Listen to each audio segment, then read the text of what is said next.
Пошли. Все вместе. Какие ваши доказательства? They want you to comply. Cancel culture is about canceling. Cocainum. Up yours. Woke moralist. This is systematic bullying that's happening. Up yours. And they believe that they can then Woke shut us moralist. Not only can you take a load, you can take the ultimate load, and even better than that you find your true calling and destiny in your willingness to take the ultimate load. They seem animalistic is what I mean. No, they're worse than animals. Up yours. The woke mob, they ruin everything. They stopped Woke Ben moralist. Shapiro from going to events and speaking. They stopped Ann Coulter from doing it. I will never surrender even a single inch of ground to a pitchfork mob. You never cave to the mob. We will never bow to the mob. Ever. No matter what. Have it your way, buddy. You sons of bitches. Beta! I did everything right and they indicted me. Do you see the final expression of cancel culture in terrorist groups like?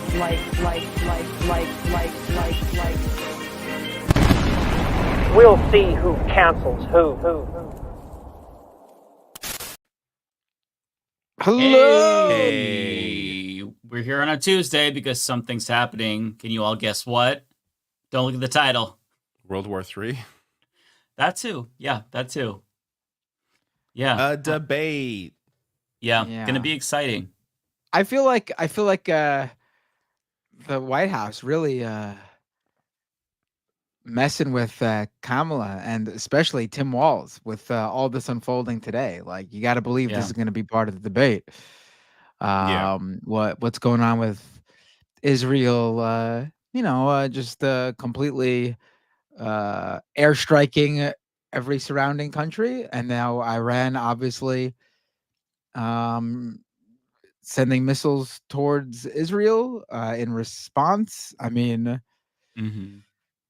there's no way that the Democrats are looking good right now to the average view. I mean, not even to just the average viewer, to me and you guys. Like, Mm-hmm. this is horrible. It's going to be a Horrible. very difficult line for Tim Walz to toe. And I think that JD Vance could easily look really good during this portion. They've been ready. I don't know if you all saw earlier today, Trump, his campaign immediately cut an ad just when there was the report that Iran was going to strike Israel, and they were blaming Kamala for it. And I think that Americans just don't know enough about this to where JD Vance could potentially score a dub on Tim Walz if he doesn't have his talking points in order, and everything that the Harris campaign has said about this has been awful. So I'm actually a little bit worried going into this debate than I would have been last week just because of the situation. I mean, you got to throw Biden under the bus. It seems Absolutely. pretty simple. That's You the have to only throw thing Biden that they under the can do bus. to save face.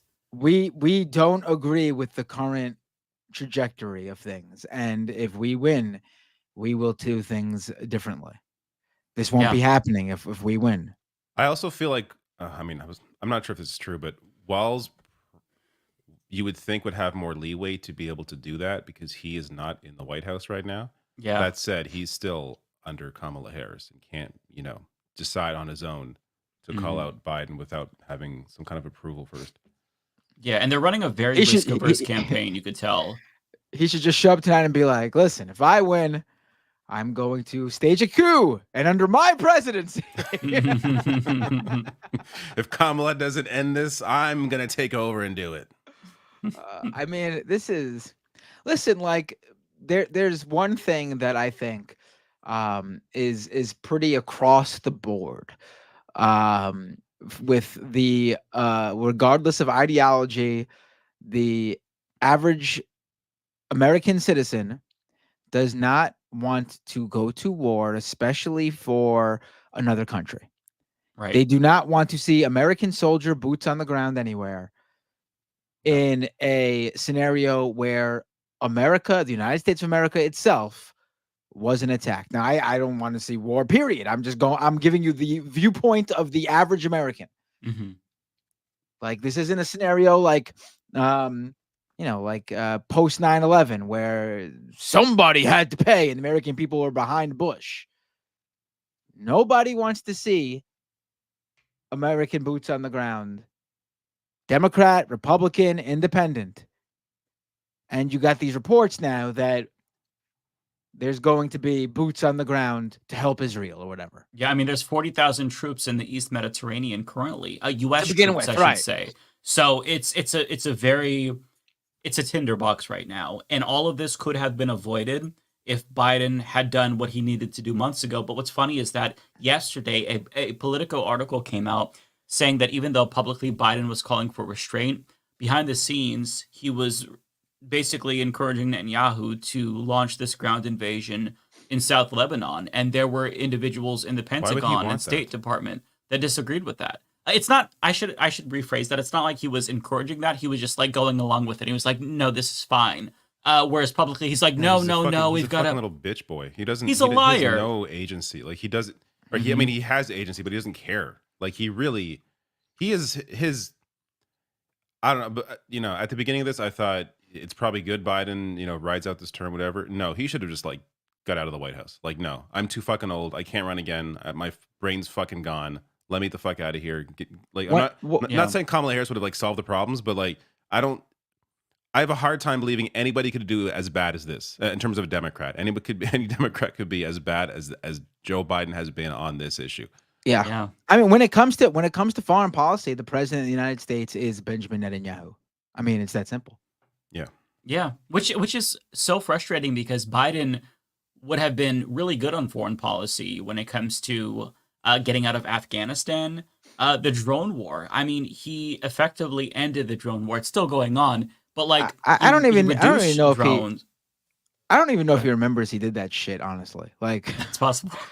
Like like this guy who's currently in office is like barely there. I'm sorry. It's a committed Zionist. There's nothing else to say at this decline. point. It's terrible. It's terrible. And this is all so beneficial for Donald Trump. Netanyahu wants Trump to get in office, and by emboldening Netanyahu, Biden is in turn emboldening Donald Trump. I think he's too oblivious to realize that it's part incompetence, part malevolence on his part. It's a very frustrating situation. So I don't know how much this is going to affect the election. I don't know if Americans are that tuned into this, but they know that something is up. And since Biden is in the White House right now, they're probably going to blame Biden for this because that's what Americans do. They look to who's in power, and if things are bad, that's who they blame. So. But in this scenario, in terms of foreign, like what's going on in the world, this is Biden's fault. Right. It's not him taking the blame for somebody else. It's not like those silly people who pay no attention to politics who blame Joe Biden for the Supreme Court striking down Roe v. Wade because it happened under his term without realizing that it only happened because Trump installed those Supreme Court justices. That's not that at all. This is Joe Biden's baby. And that's significant because when it comes to foreign policy issues, Americans, for the most part, they're not really that tuned in. They just have a very superficial view of it. But because things have gotten so out of control, and they are war-averse, as you said, Matt, they will blame Biden in a significant way, rightfully so. But, typically they wouldn't be that tuned in. But it's pretty easy to draw a line between Biden and what's happening now. And even the normies will see it, which is going to hurt him. It's going to hurt him in swing states. It'll hurt Kamala, I should say. Hurt them in swing states. And in Michigan, I mean, it's not just Palestinian Americans now. It's Lebanese Americans. It's people with family in Lebanon. I don't think they understand how catastrophic this is going to be for them. It's the October surprise everybody expected, and it's here now. It's all blown up in Biden's face. It's blowing up in Harris's face, I should say. And it's just a fucking mess. Yeah, I mean, I don't even know what's left to say, honestly. Like, we said the same thing for like 10 months now. I feel like a broken record. I guess we should maybe preview this debate. What's going to happen tonight? Who's going to win? Who's going to come out looking on top? Well, other than the foreign policy, Tim Walz is going to, I think, knock it out of the park. I think he needs to bat this question away if he wants to actually. He needs to say forcefully that the Harris Walz ticket will handle things differently, and that he personally disagrees with what's going on, how the Biden White House is handling this right now. I mean, I mean, if they want to win, they need to do this. They need to stop with the bullshit of. They need to stop with the bullshit of like protecting a fellow Democrat, whatever. Who fucking cares? Joe Biden's not even running anymore. This is it's not like, oh, you can't criticize the guy who's running for re-election. That I would understand. But there's the Joe Biden adds nothing. I saw someone put it perfectly. Who knew that the October surprise against the Harris Walz campaign would be from the Joe Biden White House? Like the White House is actively sabotaging Kamala Harris and Tim Walz. Like this is unbelievable. The election is a month away. Yeah, I tend to agree with you, Matt. I'm less optimistic. I was also less optimistic last time, and you were proven right, so I hope the same holds true. I think that Tim Walz is going to do well.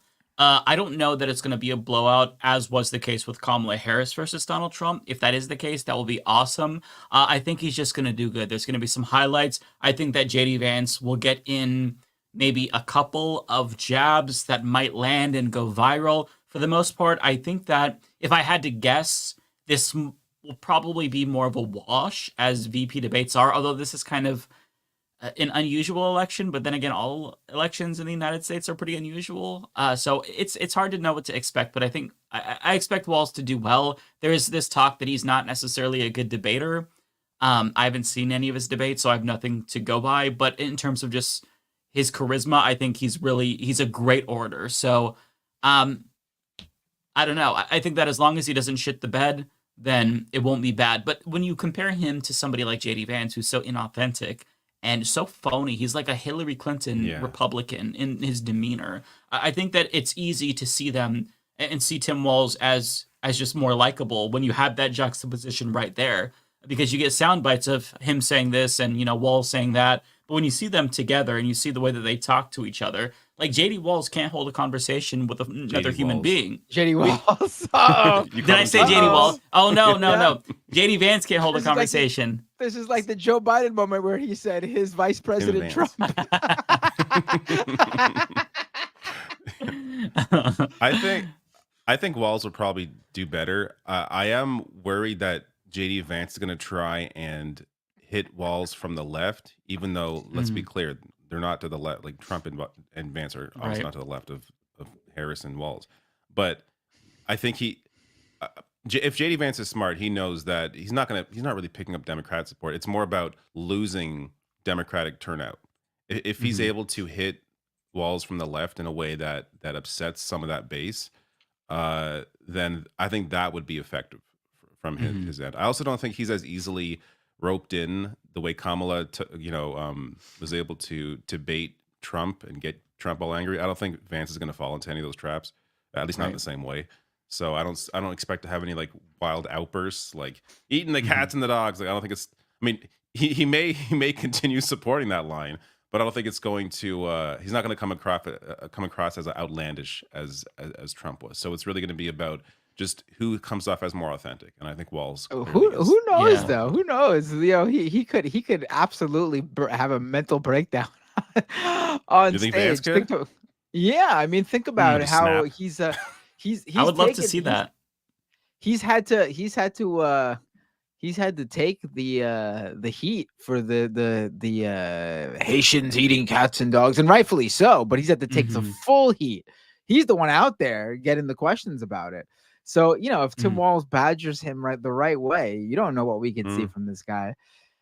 Yeah. Although I will say, I think that I can expect JD Vance to bring up the whole Walz lied about carrying guns and when being in war, and he lied about IVF. So I hope that Walz is prepared to answer those questions, because in interviews, he hasn't really responded well to that. And these are non-scandals to me. I don't give a shit about them. But if you're a regular person watching this, then he might come across as like a little bit dishonest. So I hope that he responds to that and is prepared to answer those questions. Real quick, we do have a couple of super chats I want to get to.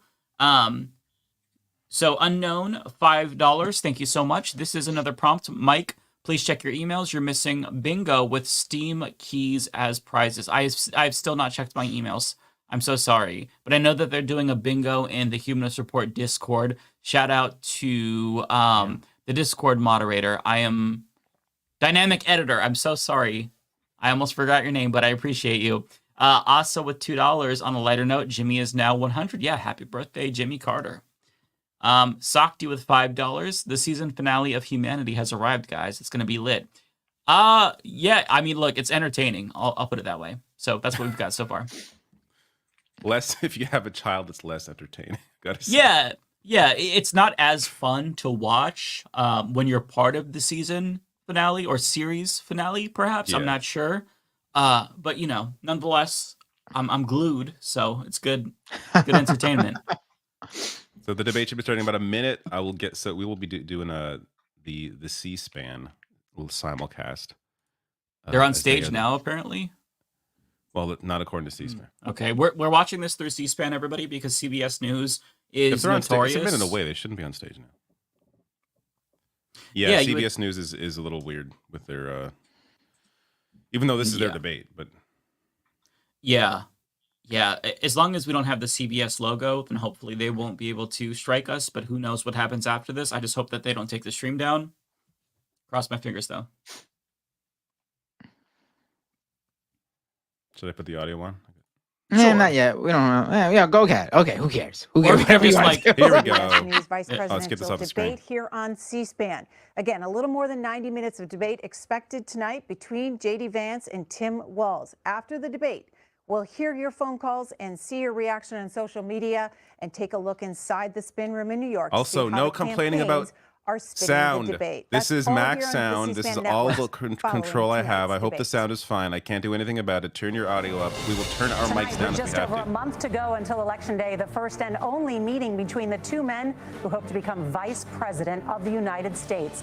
Democratic Governor Tim Walz of Minnesota and Republican Senator J.D. Vance of Ohio. Now, this is likely the final debate of this election cycle, and voting is already underway in 20 states. CBS News polling shows this remains a race either presidential candidate could win. The CBS News vice presidential debate starts now.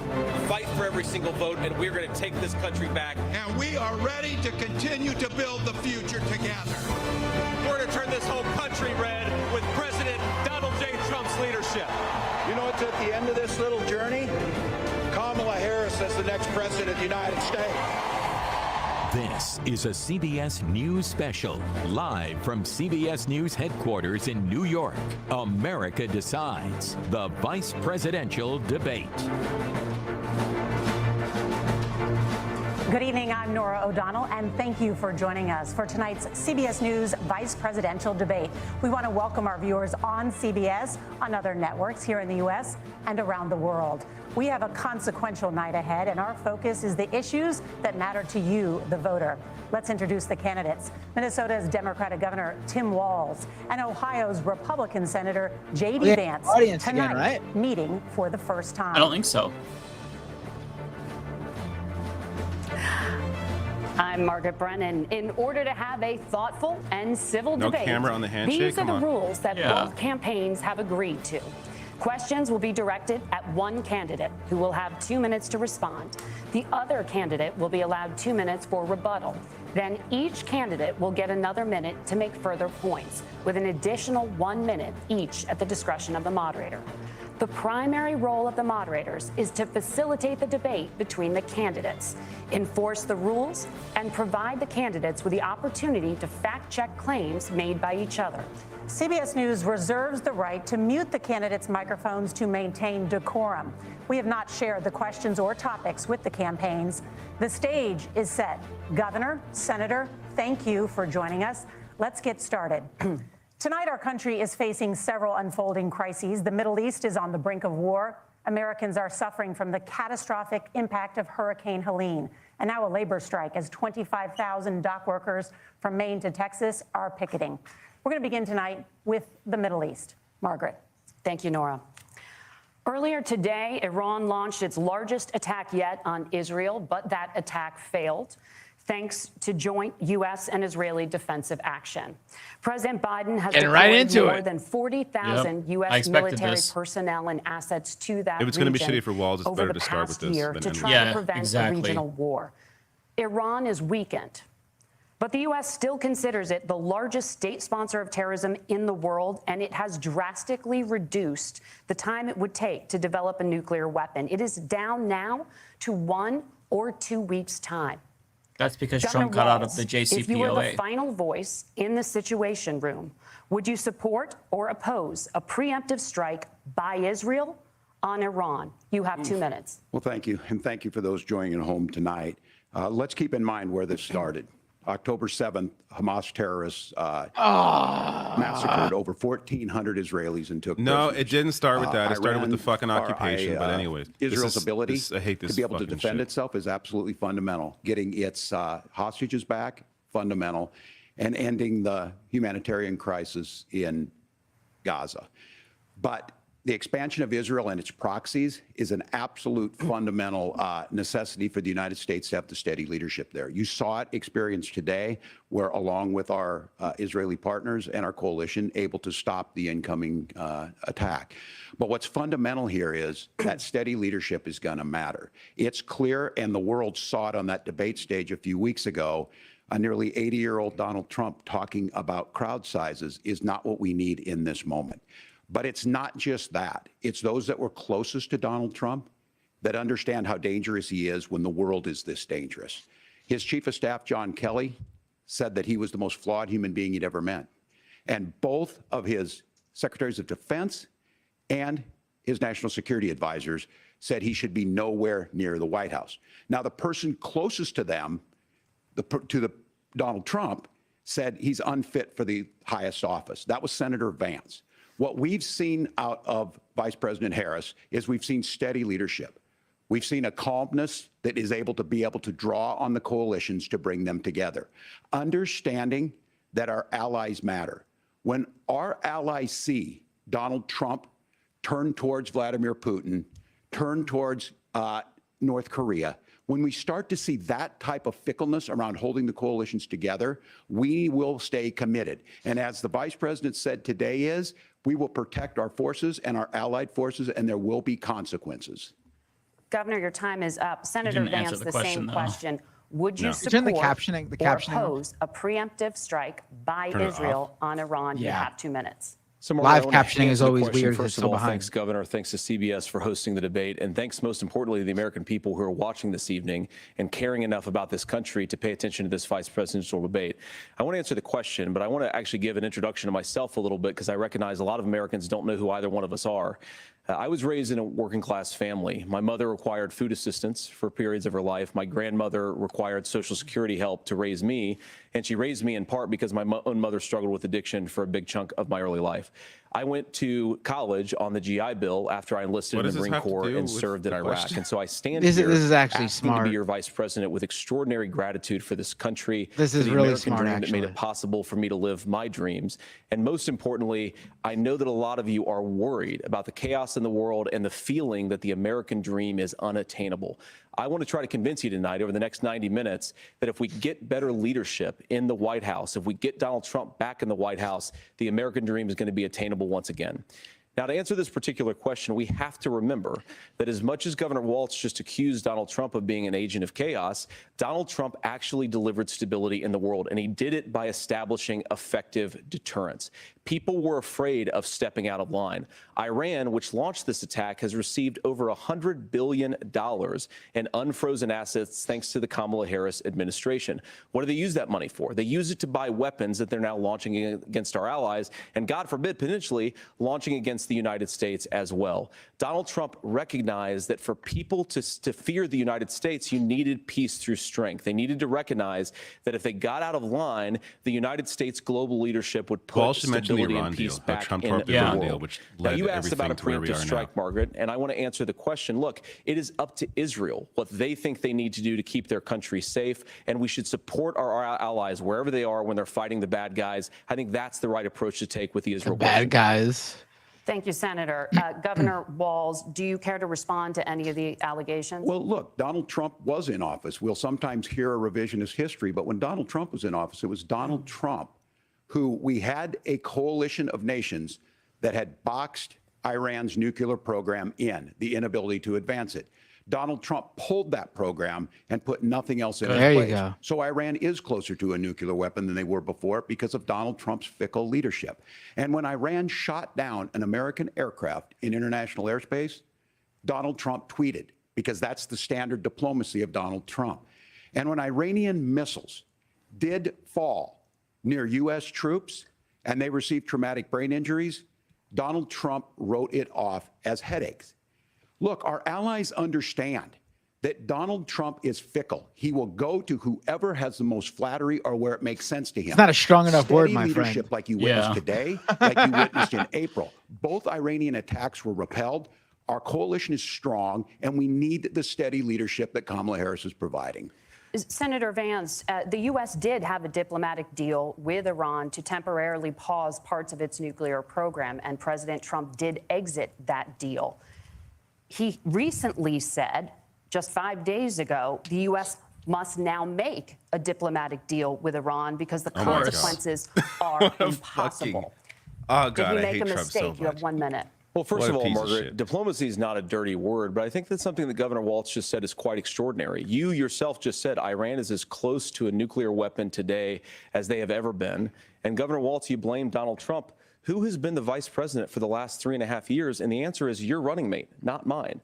Donald Trump consistently Is the vice made president the the one world that does more the deals? secure. Now, we talk about what the sequence of events that led us to where we are right now, and you can't ignore October the 7th, which I appreciate Governor Walz bringing up. But when did Iran and Hamas and their proxies attack Israel? It was during the administration of Kamala Harris. So Governor Walz can criticize Donald Trump's tweets Because of but effective Trump's smart Abraham diplomacy and peace Yes, through you gotta bring strength it up, is because Walz how you know bring enough to bring stability it up. back to a very broken world. Donald Trump has already done it once before. Ask yourself. Peace through at home, strength, when was de-escalation the by last escalation. time- I'm 40 years old. When was the last All time very that Orwellian. an American president didn't have a major conflict break out? The only answer is during the 4 years that Donald Trump was president. That's Gentlemen, bullshit. we have a lot to get to. Nora? Trump thank supported you. Saudi Let's Arabia's turn now to genocide in Hurricane Yemen. Helene. The storm could become one of the deadliest on record. More than 160 people are dead. Wow, moving on and from this hundreds already. more are It's missing. good for Walz. Scientists say Right. climate Yeah, it is. change makes these hurricanes larger, stronger, and more deadly because of the historic rainfall. Senator Vance, according to CBS News polling, 7 in 10 Americans and more than 60% of Republicans under the age of 45 favor the U.S. taking steps to try and reduce climate change. Senator, what responsibility would the Trump administration have to try and reduce the impact of climate change? I'll give you 2 minutes. Sure. So first of all, let's start with the hurricane because it's an unbelievable, unspeakable human tragedy. I just saw today actually a photograph of 2 grandparents on a roof with a 6-year-old child, and it was the last photograph ever taken of them because the roof collapsed and those innocent people lost their lives. And I'm sure Governor Walz joins me in saying our hearts go out to those innocent people, our prayers go out to them, and we want as robust and aggressive as a federal response as we can get to save as many lives as possible, and then of course afterwards to help the people in those communities rebuild. I mean, these are communities that I love. Some of them I know very personally in Appalachia, all across the Southeast. They need their government to do their job, and I commit that when Donald Trump is president again, the government will put the citizens of this country first when they suffer from a disaster. Now, Nora, you asked about climate change. I think this is a very important issue. Look, a lot of people are justifiably worried about all these crazy weather patterns. I think it's important for us, first of all, to say Donald Trump and I support clean air, clean water. We want the environment to be cleaner and safer. But one of the things that I've noticed, But we don't want to do anything about friends it. talking a lot about is a concern about carbon emissions. This idea that carbon emissions drives all of the climate change. Well, let's just say that's true, just for the sake of argument, so we're not arguing about weird science. Let's just say that's true. Well, if you believe that, what would you want to do? The answer is that you'd want to reshore as much American manufacturing as possible, and you'd want to produce as much energy as possible in the United States of America because we're the cleanest economy in the entire world. What have Kamala Harris's policies actually led to? More energy production in China, more manufacturing overseas, more doing business in some of the dirtiest parts of the entire world. And when I say that, I mean the amount of carbon emissions they're doing per unit of economic output. So if we actually care about getting cleaner air and cleaner water, the best thing to do is to double down and invest in American workers and the American people. And unfortunately, Kamala Harris has done exactly the opposite. Governor Walz, you have 2 minutes to respond. Well, we got close to an agreement because all those things are happening. Look, first of all, it is a horrific tragedy with this hurricane, and my heart goes out to the folks that are down there in contact with the governors. I serve as co-chair of the Council of Governors as we work together on these emergency managements. Governors know no partisanship. They work together so all of the governors and the emergency responders are on the ground. Those happen on the front end. The federal government comes in, makes sure they're there to that we recover, but we're still in that phase where we need to make sure that they're staying there, staying focused. Now, look, coming back to the climate change issue, there's no doubt this thing roared onto the scene faster and stronger than anything we've seen. Senator Vance has said that there's a climate problem in the past. Donald Trump called it a hoax and then joked that these things would make more beachfront property to be able to invest in. What we've seen out of the Harris administration now, the Biden-Harris administration, is we've seen this investment. We've seen massive investments, the biggest in global history that we've seen in the Inflation Reduction Act, has created jobs all across the country. 2,000 in Jeffersonville, Ohio, taking the EV technology that we invented and making it here. 200,000 jobs across the country. The largest solar manufacturing plant in North America sits in Minnesota. But my farmers know climate change is real. They've seen 500-year droughts, 500-year floods back to back. But what they're doing is adapting, and this has allowed them to tell me, look, I harvest corn, I harvest soybean, and I harvest wind. We are producing more natural gas and more oil at any time than we ever have. We're also producing more clean energy. So the solution for us is to continue to move forward, that climate change is real. Reducing our impact is absolutely critical, but this is not a false choice. You can do that at the same time you're creating the jobs that we're seeing all across the country. That's exactly what this administration has done. We are seeing us becoming an energy superpower for the future, not just the current. And that's what absolutely makes sense. And then we start thinking about how do we mitigate these disasters. Thank you. Senator, I want to give you an opportunity to respond there. The governor mentioned that President Trump has called climate change a hoax. Do you agree? Well, look, what the president has said is that if the Democrats, in particular Kamala Harris and her leadership, if they really believe that climate change is serious, what they would be doing is more manufacturing and more energy production in the United States of America, and that's not what they're doing. So clearly, Kamala Harris she said it was a Chinese hoax. Her own rhetoric on this. If she did, she would actually agree with Donald Trump's energy He's policies. coming off now, as such a slimy politician. Governor Walz said, I think is important to touch upon, because when we talk about clean energy, I think that's a slogan that often the Democrats will use here. And I'm talking, of course, about the Democratic leadership. And the real issue is that if you're spending hundreds of millions or even billions of dollars of American taxpayer money on solar panels that are made in China, number one, you're going to make the economy dirtier. We should be making more of those solar panels here in the United States. Let's do a Green New Deal then. Some of them are, Tim, but a lot of them are being made overseas in China, especially the components that go into those solar panels. So if you really want to make the environment cleaner, you've got to invest in more energy production. We haven't built a nuclear facility, I think, one in the past 40 years. Senator. Natural gas, we got to invest more in it. Kamala Harris has done the opposite. That's raised energy prices and also meant that we're doing Senator, worse by the climate. your time is up. Governor, would you like to respond? Well, look, we're producing more natural gas than we ever have. There's no moratorium on that. We're producing more oil. But the folks know, and like I said again, these are not liberal folks. These are not folks that are Green New Deal folks. These are farmers that have been drought one year, massive flooding the next year. They understand that it makes sense. Look, our #1 export cannot be topsoil from erosion from these massive storms. We saw it in Minnesota this summer. And thinking about how do we respond to that, we're thinking ahead on this. And what Kamala Harris has been able to do in Minnesota, we're starting to weatherproof some of these things. The infrastructure. This is just an issue that Tim Walz just sounds like he knows more about. Mitigation in the like future. he actually sounds like an expert on by this. burying our power lines? How do we make sure that we're protecting lakefronts and things? And this is your like middle America conversation. But to call it a hoax, like this is completely stepping on their toes. To Mar-a-Lago. This is why they hired this guy to be VP. This is why they got this guy. Whatever you want. We can be smarter about that, and an all-above energy policy is exactly what she's doing, creating those jobs right here. Governor, your time is up. The overwhelming consensus among scientists is that the Earth's climate is warming at an unprecedented rate. Margaret? Thank you, Nora. We're going to turn now to immigration. The crisis at the U.S.-Mexico border consistently ranks as This is one another of the thing where he top could completely issue whiff based for on American Biden voters. and Kamala. Senator Let's see. Vance, your campaign is pledging to carry out the largest mass deportation plan in American history and to use the U.S. military to do so. Very Be more fascist. specific about Let's exactly say how it in a this different will way, work. please. That was a For little example, bit too would you deport parents shining who it have up real entered nice the for U.S. them, you know? illegally and separate them from any of their children who were born on U.S. soil? You have 2 minutes. So first of all, Margaret, before we talk about deportations, we have to stop the bleeding. We have a historic immigration crisis because Kamala Harris started and said that she wanted to undo all of Donald Trump's border policies. 94 executive orders suspending deportations, decriminalizing illegal aliens, massively increasing the asylum fraud that exists in our system. That has opened the floodgates. And what it's meant is that a lot of fentanyl is coming into our country. I had a mother who struggled with opioid addiction and has gotten clean. I don't want people who are struggling with addiction to be deprived of their second chance Fentanyl because comes Kamala through Harris legal let ports in of entry, by the fentanyl way, into our not communities through at undocumented record immigrants. levels. So you've got to stop the bleeding. You've got to re-implement Donald Trump's border policies, build the wall, re-implement deportations. And that gets me to your point, Margaret, about what do we actually do? So we've got 25 million illegal aliens who are here in the country. What do we do with them? I think the first thing that we do is we start with the criminal migrants. About 1 million of those people have committed some form of crime in addition to crossing the border illegally. I think you start with deportations on those folks.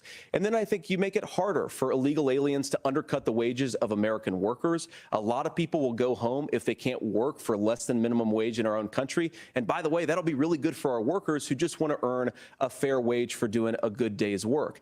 And the final point, Margaret, is you ask about family separation. Right now in this country, Margaret, we have 320,000 children that the Department of Homeland Security has effectively lost. Some of them have been sex trafficked. Some of them hopefully are at homes with their families. Some of them have been used as drug trafficking mules. The real family separation policy in this country is unfortunately Kamala Harris's wide open southern border. And I'd ask my fellow Americans to remember when she came into office, she said she was going to do this. Real leadership would be saying, you know what, I screwed up. We're going to go back to Donald Trump's border policies. I wish that she would do that. It would be good for all of us. Governor, do amazing. you care to respond to any of the Amazing. specific Just allegations, insane. including that the vice president is, quote, letting in fentanyl A Republican and using wrote the kids border as bill, and drug Trump said mules, no. among other things Yeah, regarding well, children? the drug mule is not true, but I will say about this, about the fentanyl, because this is a crisis of this, the opioid crisis. And the good news on this is the last 12 months saw the largest decrease in opioid deaths in our nation's history, 30% decrease in Ohio, but there's still more work to do. But let's go back to this on immigration. Kamala Harris was the Attorney General of the largest state and a border state in California. She's the only person in this race who prosecuted transnational gangs for human trafficking and drug interventions. But look, we all want to solve this. Most of us want to solve this, and that is the United States Congress. That's the Border Patrol agents. That's the Chamber of Commerce. That's most Americans out here. That's why we had the fairest and the toughest bill on immigration that this nation's seen. It was crafted by a conservative senator from Oklahoma, James Lankford. I know him. He's super conservative, but he's a man of principle, wants to get it done. Democrats and Republicans worked on this piece of legislation. The Border Patrol said, this is what we need in here. These are the experts. And the Chamber of Commerce and the Wall Street Journal said, pass this thing. Kamala Harris helped get there. 1,500 new border agents, detection for drugs, DOJ money to speed up these the adjudications on this, just what America wants.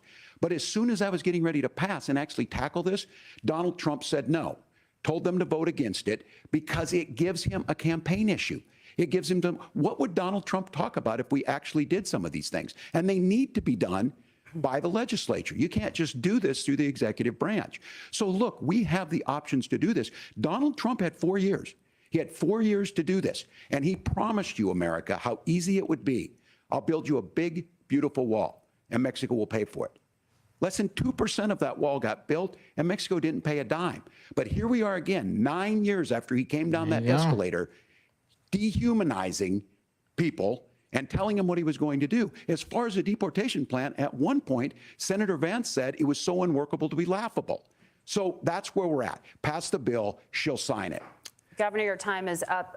Senator, he's question good was, here. Will you separate too. parents from their children, Yeah, he's even good. if their kids This was are a vulnerability, US but citizens? You he have 1 handled minute. it well. Margaret, Even my though I point hate that is that bill. we already have massive child separations thanks to Kamala Harris's open border. And I didn't accuse Kamala Harris of inviting drug mules. I said that she enabled the Mexican drug cartels to operate freely in this country. And we know that they use children as drug mules, and it is a disgrace, and it has to stop. Look, I think what Tim said just doesn't pass the smell test. For 3 years, Kamala Harris went out bragging that she was going to undo Donald Trump's border policy. She did exactly that. We had a record number of illegal crossings. We had a record number of fentanyl coming into our country. And now that she's running for president, or a few months before, she says that somehow she got religion and cared a lot about a piece of legislation. The only thing that she did when she became the vice president, when she became the appointed border czar, was to undo 94 Donald Trump executive actions that opened the border. This problem is leading to massive problems in the United States of America. Parents who can't afford health care, schools that are overwhelmed. It's got to stop, and it will when Donald Trump is president again. Senator, your time is up. Governor, what about our CBS News polling, which does show that a majority of Americans, more than 50%, support mass deportations? Look, That's we humiliating fix this for Americans. issue with a bill that is necessary. But the issue on this is what happens when you don't want to solve it. You demonize it. And we saw this. And Senator Vance, and it surprises me on this, talking about and saying, I will create stories to bring attention to this.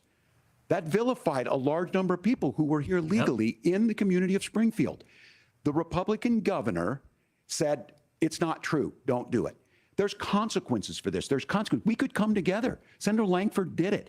We could come together and solve this if we didn't let Donald Trump continue to make it an issue. And the consequences in Springfield were the governor had to send state law enforcement to escort kindergartners to school.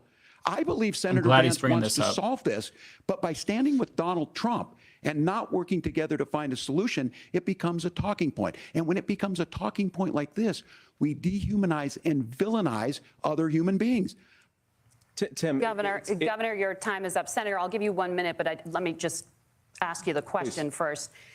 The governor has made the point, and I think as a sitting lawmaker, you know that Congress controls the purse strings and any funding.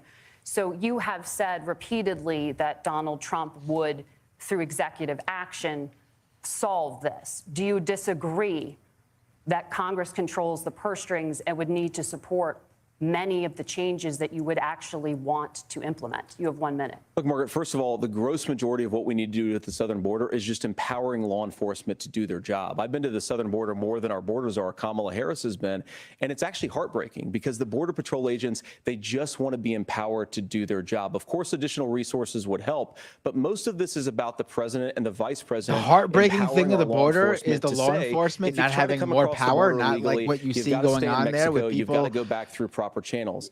Now, Governor Walz broke bare minimum doing what they can to get into the country. He's very worried about the things that I've said in Springfield. Look, in Springfield, Ohio, and in communities all across this country, you've got schools that are overwhelmed. You've got hospitals that are overwhelmed. You have got housing that is totally unaffordable because we brought in millions of illegal immigrants to compete with Americans for scarce homes. The people that I'm most worried about in Springfield, Ohio, that is not why. They're also not illegal. They're legally destroyed by Right. Kamala Harris's open border. It is a disgrace, Tim. And I actually think, I agree with you. I think you want to solve this problem, but I don't think that Kamala Harris does. Senator, your time is up. Governor, you have 1 minute to respond. Yeah, well, it is law enforcement that asked for the bill.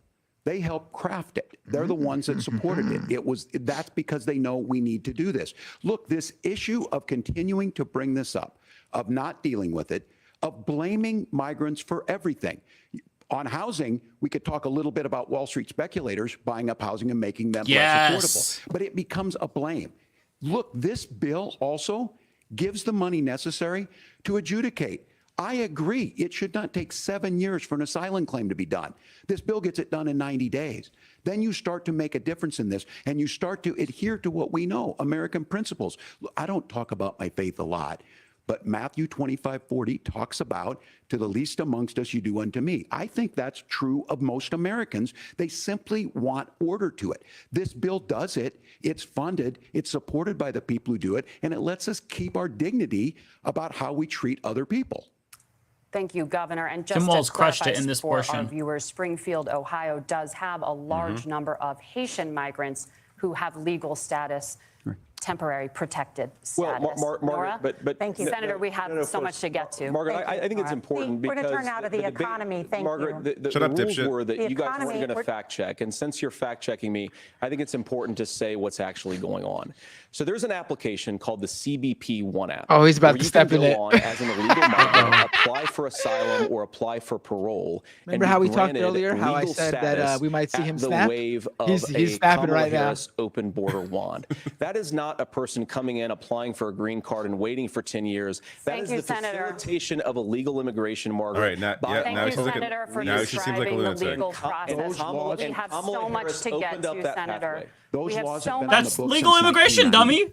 Thank you, gentlemen. The We CBP want to One have app has not been on the books since 1990. It's something that Kamala Harris They muted him. Gentlemen, the audience can't hear you because your mics are cut. We have so much we want to get to. Thank you for explaining the legal Oh, that was so process. humiliating. He should have Nora, just thank you, stopped. Margaret. Yeah, he should have The not. economy Oh my is a God. top concern I for told you voters. he was Each gonna of your snap. campaigns has released an You have the economic I would best call plan, that. so comments, let's That talk isn't about Trump. the That isn't specifics. Trump level Governor snapping, Walz, but that is Right. President Well, he Harris unveiled wasn't a going to plan that friggin' have a includes billions complete in meltdown tax about credits for the manufacturing, audience size, but that's housing, a and JD renewed Vance child tax snapping, and credit. he's gonna The build Wharton that School thing. says your 'Cause he got proposals cut. will increase the nation's I think we'll see deficit by $1.2 trillion. How would you pay for that without ballooning the deficit? Governor, I'll give you 2 minutes. Yeah, thank you. And Kamala Harris and I do believe in the middle class because that's where we come from. We both grew up in that. We understand. So those of you out there listening tonight, you're hearing a lot of stuff back and forth, and it's good. It's healthy. That's what this is supposed to happen. You should be listening. How's this going to impact me? The bold forward plan that Kamala Harris put out there is talking about this housing issue. The one thing is there's 3 million new houses proposed under this plan with down payment assistance on the front end to get you in a house. A house is much more than just an asset to be traded somewhere. It's foundational to where you're at. And then making sure that the things you buy every day, whether they be prescription drugs or other things, that there's fairness in that. Look, the $35 insulin is a good thing, but it costs $5 to make insulin. They were charging $800 before this law went into effect. As far as the housing goes, I've seen it in Minnesota. 12% more houses in Minneapolis, prices went down on rent 4%. It's working. And then making sure tax cuts go to the middle class. $6,000 child tax credit, we have one in Minnesota, reduces childhood poverty by 1/3. We save money in the long run, and we do the right thing for families. And then getting businesses off the ground. The law as it stands right now is $5,000 tax credit for small business, increasing that to $50,000. Now, this is a philosophical difference between us. Donald Trump made a promise, and I'll give you this. He kept it. He took folks to Mar-a-Lago, said, you're rich as hell, I'm going to give you a tax cut. He gave the tax cuts that predominantly went to the top class. What happened there was an $8 trillion increase in the national debt, the largest ever. Now he's proposing a 20% consumption or sales tax on everything we bring in. Everyone agrees, including businesses, it would be destabilizing it, it would increase inflation and potentially lead to a recession. Look, this is simple for you. Where are we going? Kamala Harris has said to do the things she wants to do. We'll just ask the wealthiest to pay their fair share. When you do that, our system works best, more people are participating in it, and folks have the things that they need. Senator, I want to give you a moment to respond on that. But similarly, the Wharton School has done an analysis of the Trump plan and says it would increase the nation's deficit by $5.8 trillion. My question is the same for you. How do you pay for all that without ballooning the deficit? I'll give you 2 minutes. Well, first of all, you're going to hear a lot from Tim Walz this evening, and you just heard it in the answer, a lot of what Kamala Harris proposes to do. And some of it, I'll be honest with you, it even sounds pretty good. Here's what you won't hear. Oh, that's going to be a soundbite. Kamala Harris has already done it. Because she's been the vice president for 3.5 years. She had the opportunity to enact all of these great policies. No, she doesn't. Vice president doesn't have instead shit is power, drive the cost honestly. of food higher by 25%. The biggest thing they do is the Drive tiebreaker the cost vote in of the housing Senate. higher by about 60%. open the American southern border, and make middle-class life unaffordable for a large number of Americans. If Kamala Harris has such great plans for how to address middle-class problems, then she ought to do them now, not when asking for a promotion, but in the job the American people gave her 3.5 years ago. And the fact that she isn't tells you a lot about how much you can trust her actual plans. Now, Donald Trump's economic plan is not just a plan, but it's also a record. A lot of those same economists attack Donald Trump's plans, and they have PhDs, but they don't have common sense and they don't have wisdom, because Donald Trump's economic policies delivered the highest take-home pay in a generation in this country, 1.5% inflation, and to boot, peace and security all over the world. So when people say that Donald Trump's economic plan doesn't make sense, I say look at the record. He delivered rising take-home pay for American workers. Now, Tim admirably admits that they want to undo the Trump tax cuts. But if you look at what was so different about Donald Trump's tax cuts, even from previous Republican tax cut plans, is that a lot of those resources went to giving more take-home pay to middle-class and working-class Americans. But they expired. It was the tax cuts for the rich are permanent. An American economic boom unlike we've seen in a generation in this country. That is a record that I'm proud to run on, and we're going to get back to that common sense wisdom. Trickle so down, that baby. You can afford to live the American dream again. I know a lot of you are struggling. I know a lot of you are worried about paying the bills. It's going to stop when Donald Trump brings back common sense to this country. Oh, okay. How are you going to pay for it, though? What has Kamala Harris done for the middle class? Yeah, well, Kamala Harris's day one was Donald Trump's failure on COVID that led to the collapse of our economy. We were already before COVID in a manufacturing recession, but 10 million people out of work, largest percentage. He's getting the hang of this. 9 million jobs. Yeah, he's getting better as he warms that was up. day one, whether it was the Infrastructure Act or other things we moved. Now, you made a question about experts, said this. I've made a note of this. Economists can't be trusted. Science can't be trusted. National security folks can't be trusted. Look, if you're going to be president, you don't have all the answers. Donald Trump believes he does. My pro tip of the day is this. If you need heart surgery, listen to the people at the Mayo Clinic in Rochester, Minnesota, not Donald Trump. And the same thing goes with this. And I ask you out there, teachers, nurses, truck drivers, or whatever, how is it fair that you're paying your taxes every year and Donald Trump hasn't paid any federal tax in the last 15 years, and the last year as president? That's what's wrong with the system. There's a way around it, and he's bragged about that. We're just asking for fairness in it, and that's all you want.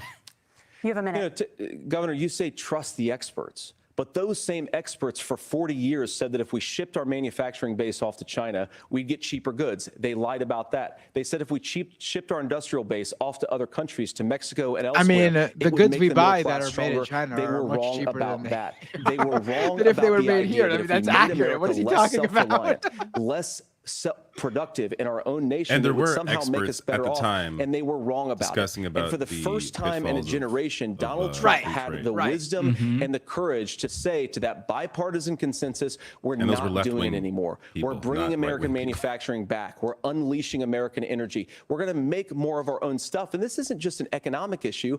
I mean, I've got 3 beautiful little kids at home, 7, 4, and 2, and I love them very much, and I hope they're in bed right now.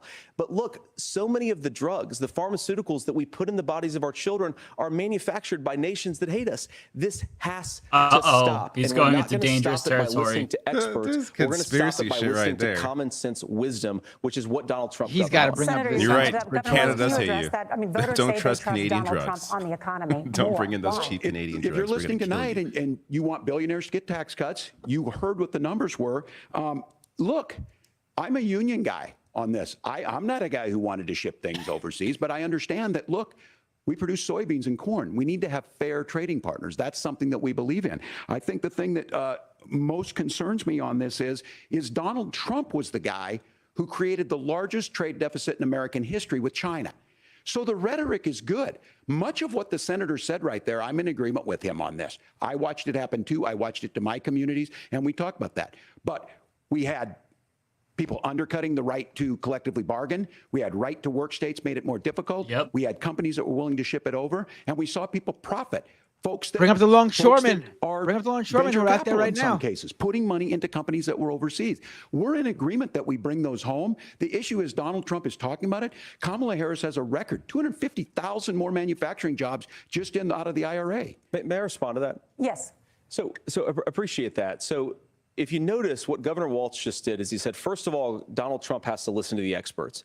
And then when he acknowledged that the experts screwed up, he said, well, Donald Trump didn't do nearly as good of a job as the statistics No, that's a gross generalization. that he did. So what Tim Walz is doing, and I honestly, Tim, I think you got a tough job here, because you've got to play whack-a-mole. You've got to pretend that Donald Trump didn't deliver rising take-home pay, which of course he did. You've got to pretend that Donald Trump didn't deliver lower inflation, which of course he did. And then you simultaneously got to defend Kamala Harris's atrocious economic record, which has made gas, groceries, and housing unaffordable for American citizens. I was raised by a woman who would sometimes go into medical debt so that she could put food on the table. Do you support Medicare for all then? I know what it's like to not be able to afford the things that you need to afford. Shit. We can do so much better. To all of you It's watching, pandering, we but can it's get empty back and to an hollow. America that's affordable I'm again. afraid people we fall just got for to it, get though. back Like, to common I know, sense me too. economic principles. I hope we have a conversation on healthcare then. Senator, Governor. Yeah. Please. Thank you. Margaret? We have a lot to get to ahead, gentlemen, on many topics. But right now, I want to talk about personal qualifications. The vice president is keep often letting- the last voice. They're doing a the good president job, hears obviously, before fact-checking Vance. making consequential But they're letting him decisions. get the last word in almost wanna ask every you time. about He's your allowed to leadership respond to qualities. Walz, and then Walz Governor doesn't get Walz. any You opportunity said to you were in respond to Hong what he Kong says. during the deadly Tiananmen Square protests in the spring of 1989.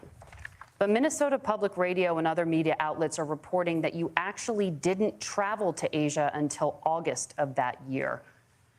Can you explain that? Oh, no! And to the They're folks out pulling there out that didn't get at the top of 1989? this, look, I grew up in small rural Nebraska, town of 400, town that you rode your bike with your buddies till the streetlights come on, and I'm proud of that service. I joined the National Guard at 17, worked on family farms, and then I used the GI Bill to become a teacher, passionate about it, a young teacher. My first year out, I got the opportunity in the summer of '89 to travel to China. 35 years ago, be able to do that. I came back home and then started a program to take young people there. We would take basketball teams, we would take baseball teams, we would take dancers, and we would go back and forth to China. The issue for that was to try and learn. Now, look, my community Sounds knows like he's a who communist I am. to me. They saw where I was at. They look, I will be the first to tell you, I have poured my heart into my community. I've tried to do the best I can, but I've not been perfect. And I'm a knucklehead at times, but it's always been about that. Those same people elected me to Congress for 12 years. And in Congress, I was one of the most bipartisan people, working on things like farm bills that we got done, working on veterans benefits. And then the people of Minnesota were able to elect me to governor twice. So look, my commitment has been from the beginning to make sure that I'm there for the people, to make sure that I get this right. I will say more than anything, many times I will talk a lot. I will get caught up in the rhetoric. But being there, the impact it made, the difference it made in my life, I learned a lot about China. I hear the critiques of this. I would make the case that Donald Trump should have come on one of those trips with us. I guarantee you he wouldn't be praising Xi Jinping about COVID. And I guarantee you he wouldn't start a trade war that he ends up losing. So this is about trying to understand the world. It's about trying to do the best you can for your community. And then it's putting yourself out there and letting your folks understand what it is. My commitment, whether it be through teaching, which I was good at, or whether it was being a good soldier or was being a good member of Congress, those are the things that I think are the values that people care about. Governor, just to follow up on that, the question was, can you explain the discrepancy? All I said on this is I got there that summer and misspoke on this. So I will just, that's what I've said. So I was in Hong Kong and China during the democracy protests went in. And from that, I learned a lot of what needed to be in governance. Thank you, Governor. I don't understand Senator what Vance, I don't even understand what the issue Who cares? is. Like, I'm actually You're running confused. Donald What is the Trump. problem? He said he was there highest office, and you during said he Tiananmen could be Square America's Hitler. in like June I or know you July. I said, forgot you've when been it asked was. many And times, it and turns you out he said you actually didn't regret get there those till comments August, which means he was experiencing me explains you then after voted for math Donald of it Trump all in and everything. 2020. And he just But must the have Washington 35 Post years reported new later messages last week in misspoke which and you said that he was also there when disparaged the actual Trump's Why does this matter? I don't even Right, who Yeah, cares? exactly. Writing to someone in 2020, quote, Trump thoroughly failed to deliver his economic populism. You're now his running mate, and you've shifted many of your policy stances to align with his. If you become vice president, why should Americans trust that you will give Donald Trump the advice he needs to hear and not just the advice he wants to hear? You have 2 minutes. Well, first of all, Margaret, because I don't want them to hang me like they did to Mike Pence. The president, but I've also been extremely open about the fact that I was wrong about Donald Trump. I was wrong, first of all, because I believed some of the media stories that turned out to be dishonest fabrications of his record. But most importantly, Donald Trump delivered for the American people. Rising wages, rising take-home pay, an economy that worked for normal Americans, a secure southern border, a lot of things, frankly, that I didn't think he'd be able to deliver on. And yeah, when you screw up, when you misspeak, when you get something wrong and you change your mind, you ought to be honest with the American people about it. It's one of the reasons, Margaret, why I've done so many interviews is because I think it's important to actually explain to the American people where I come down on the issues and what changed. Now, you pointed out to messages from 2020. Margaret, I've been extremely consistent that I think there were a lot of things that we could have done better in the Trump administration the first round if Congress was doing its job. I strongly believe, and I've been a United States Senator, that Congress is not just a high-class debating society. It's not just a forum for senators and congressmen to whine about problems. It's a forum to govern. So there were a lot of things on the border, on tariffs, for example. Trump had Republican-controlled Congress for the first 2 years in office. Congress and the Democrats in Congress had been a little bit better about how they govern the country. They were so obsessed with impeaching Donald Trump, they couldn't actually govern. And I want to talk about this tariff issue in particular, Margaret, because Tim just accused this of being a national sales tax. Look, the one thing, and you're probably surprised to hear me praising Joe Biden, but the one thing that Joe Biden did is he continued some of the Trump tariffs that protected American manufacturing jobs. And it's the one issue, the most pro-worker part of the Biden administration, it's the one issue where Kamala Harris has run away from Joe Biden's record. Think about this. If you're trying to employ slave laborers in China at $3 a day, you're going to do that and undercut the wages of American workers unless our country stands up for itself and says you're not accessing our markets unless you're paying middle-class Americans a fair wage. Senator, your time is up. Nora? Thank you. Now to the issue of reproductive rights.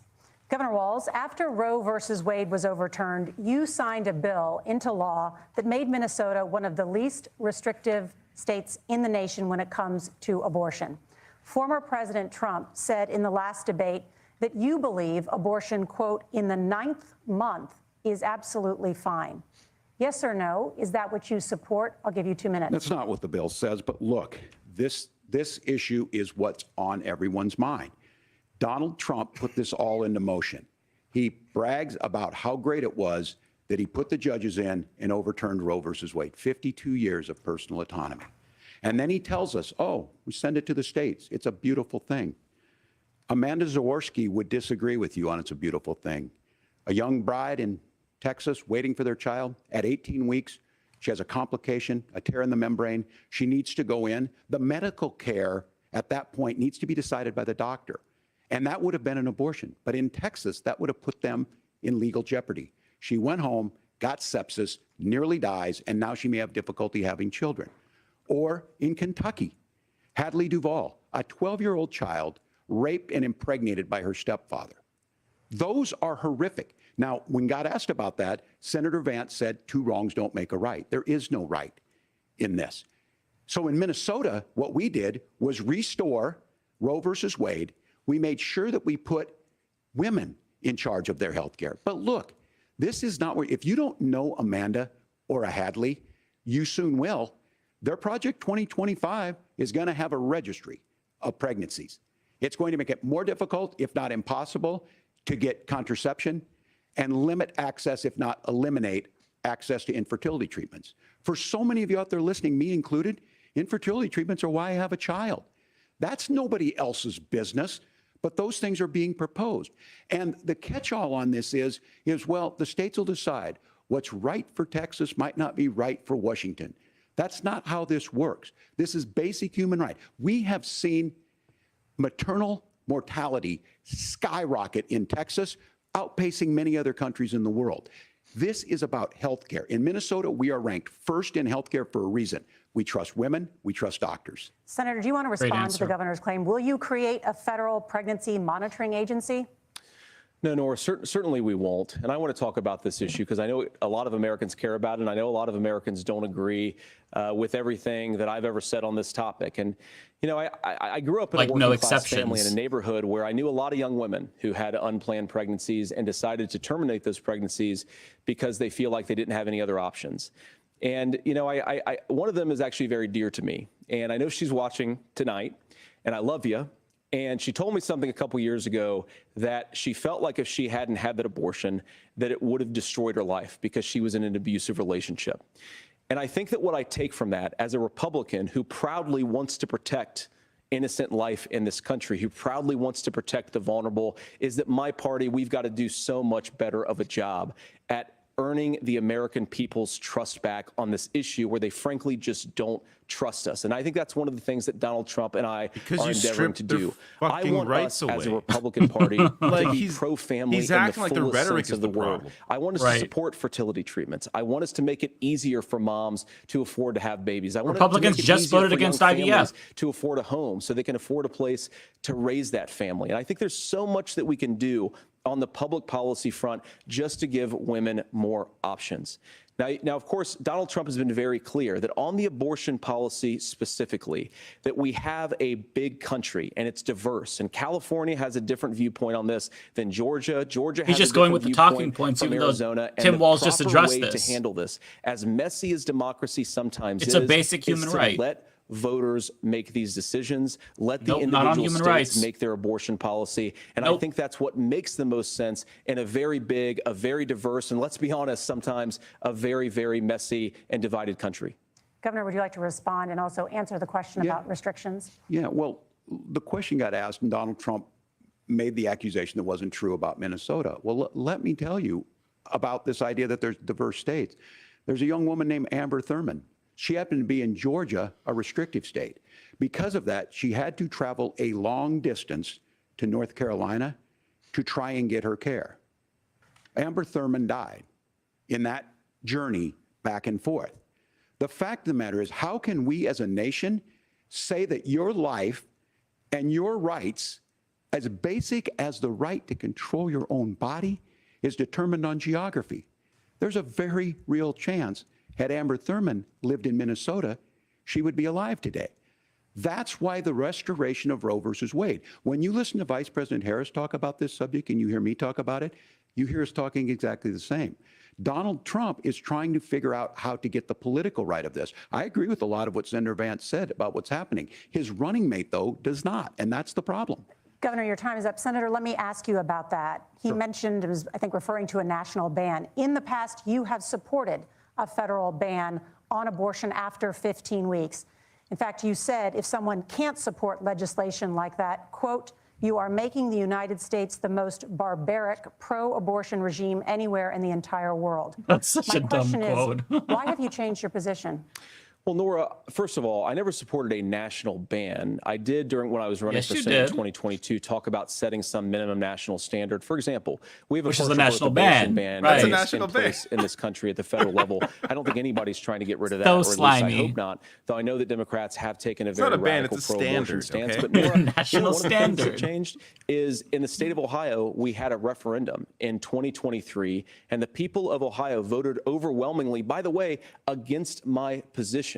And I think that what I learned from that, Nora, is that we've got to do a better job at winning back people's trust. So many young women would love to have families. The last time you talked. So many young women also see an unplanned pregnancy as something that's going to destroy their livelihood, destroy He's their just repeating what he said. Their relationships. And we have got to earn people's trust back. And that's why Donald Trump and I are committed to pursuing pro-family policies, making childcare more accessible, making fertility treatments more accessible, because we've got to do a better job at that. And that's what real leadership is. Governor, your response. I'm going to respond on the pro-abortion piece of that. No, we're not. We're pro-women. We're pro-freedom to make your own choice. We know what the implications are to not be that. Women having miscarriages, women not getting the care, physicians feeling like they may be prosecuted for providing that care. And as far as making sure that we're educating our children and giving them options, Minnesota's a state with one of the lowest teen pregnancy rates. We understand that too. We know that the options need to be available, and we make that true. We also make it, we're a top 3 state for the best place to raise children. But these two things, to try and say that we're pro-children, but we don't like this, or you guys are pro-abortion, that's not the case at all. We are pro-freedoms for women to make their choices, and we're going, and Kamala Harris is making the case, to make options for children more affordable, a $6,000 child tax credit, but we're not going to base that on the backs of making someone like Amber Thurman drive 600 miles to try and get health care. Senator? May I respond to that? First of all, Governor, I agree with you. Amber Thurman should still be alive, and there are a lot of people who should still be alive, and I certainly wish that she was.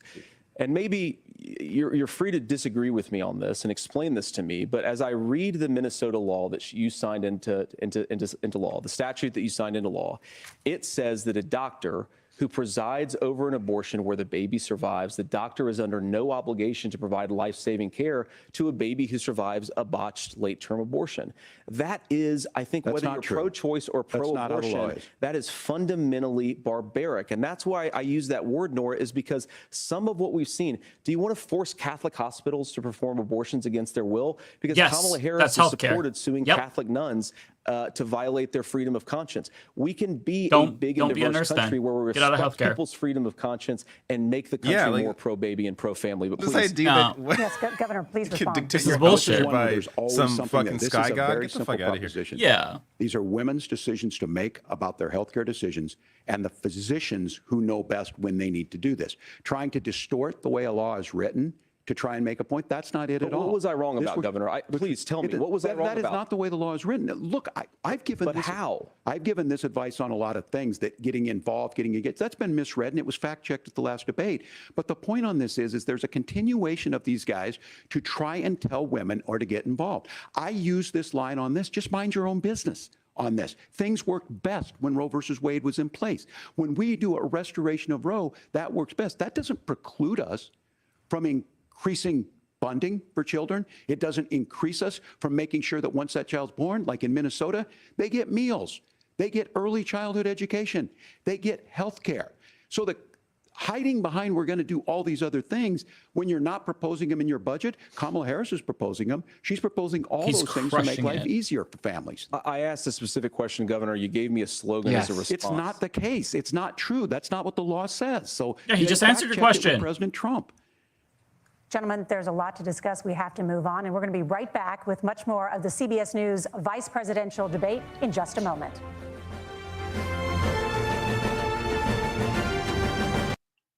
All right, can we just talk about how so far? Can we just talk about for a second, just straight up how dumb JD Vance is? Like I didn't realize just how stupid and uneducated on the issues he is. Like I thought, you know, he's out there doing the campaign stuff, talking to Donald Trump supporters. So I thought he was dumbing himself down for the audience and just speaking the Donald Trump rhetoric. And when he'd actually be in a room with people asking him questions that he would answer, but he's not. And not just not answering, he's answering with like the stupidest shit I've ever heard in my life. Like he actually may be dumber than Donald Trump. Because at least Donald Trump knows how to talk his way out of things. He knows how to use his charisma to sort of finagle his way out of things, even if it is something ridiculous. JD Vance doesn't even have that skill. I think the one benefit JD Vance has is that he is so boring that I'm finding myself, like, I have to snap myself back into to be like, I got to hear what this guy's saying, because I'm like dozing off here. So if he's saying dumb shit, people are probably not even paying attention because he's so fucking terrible at this.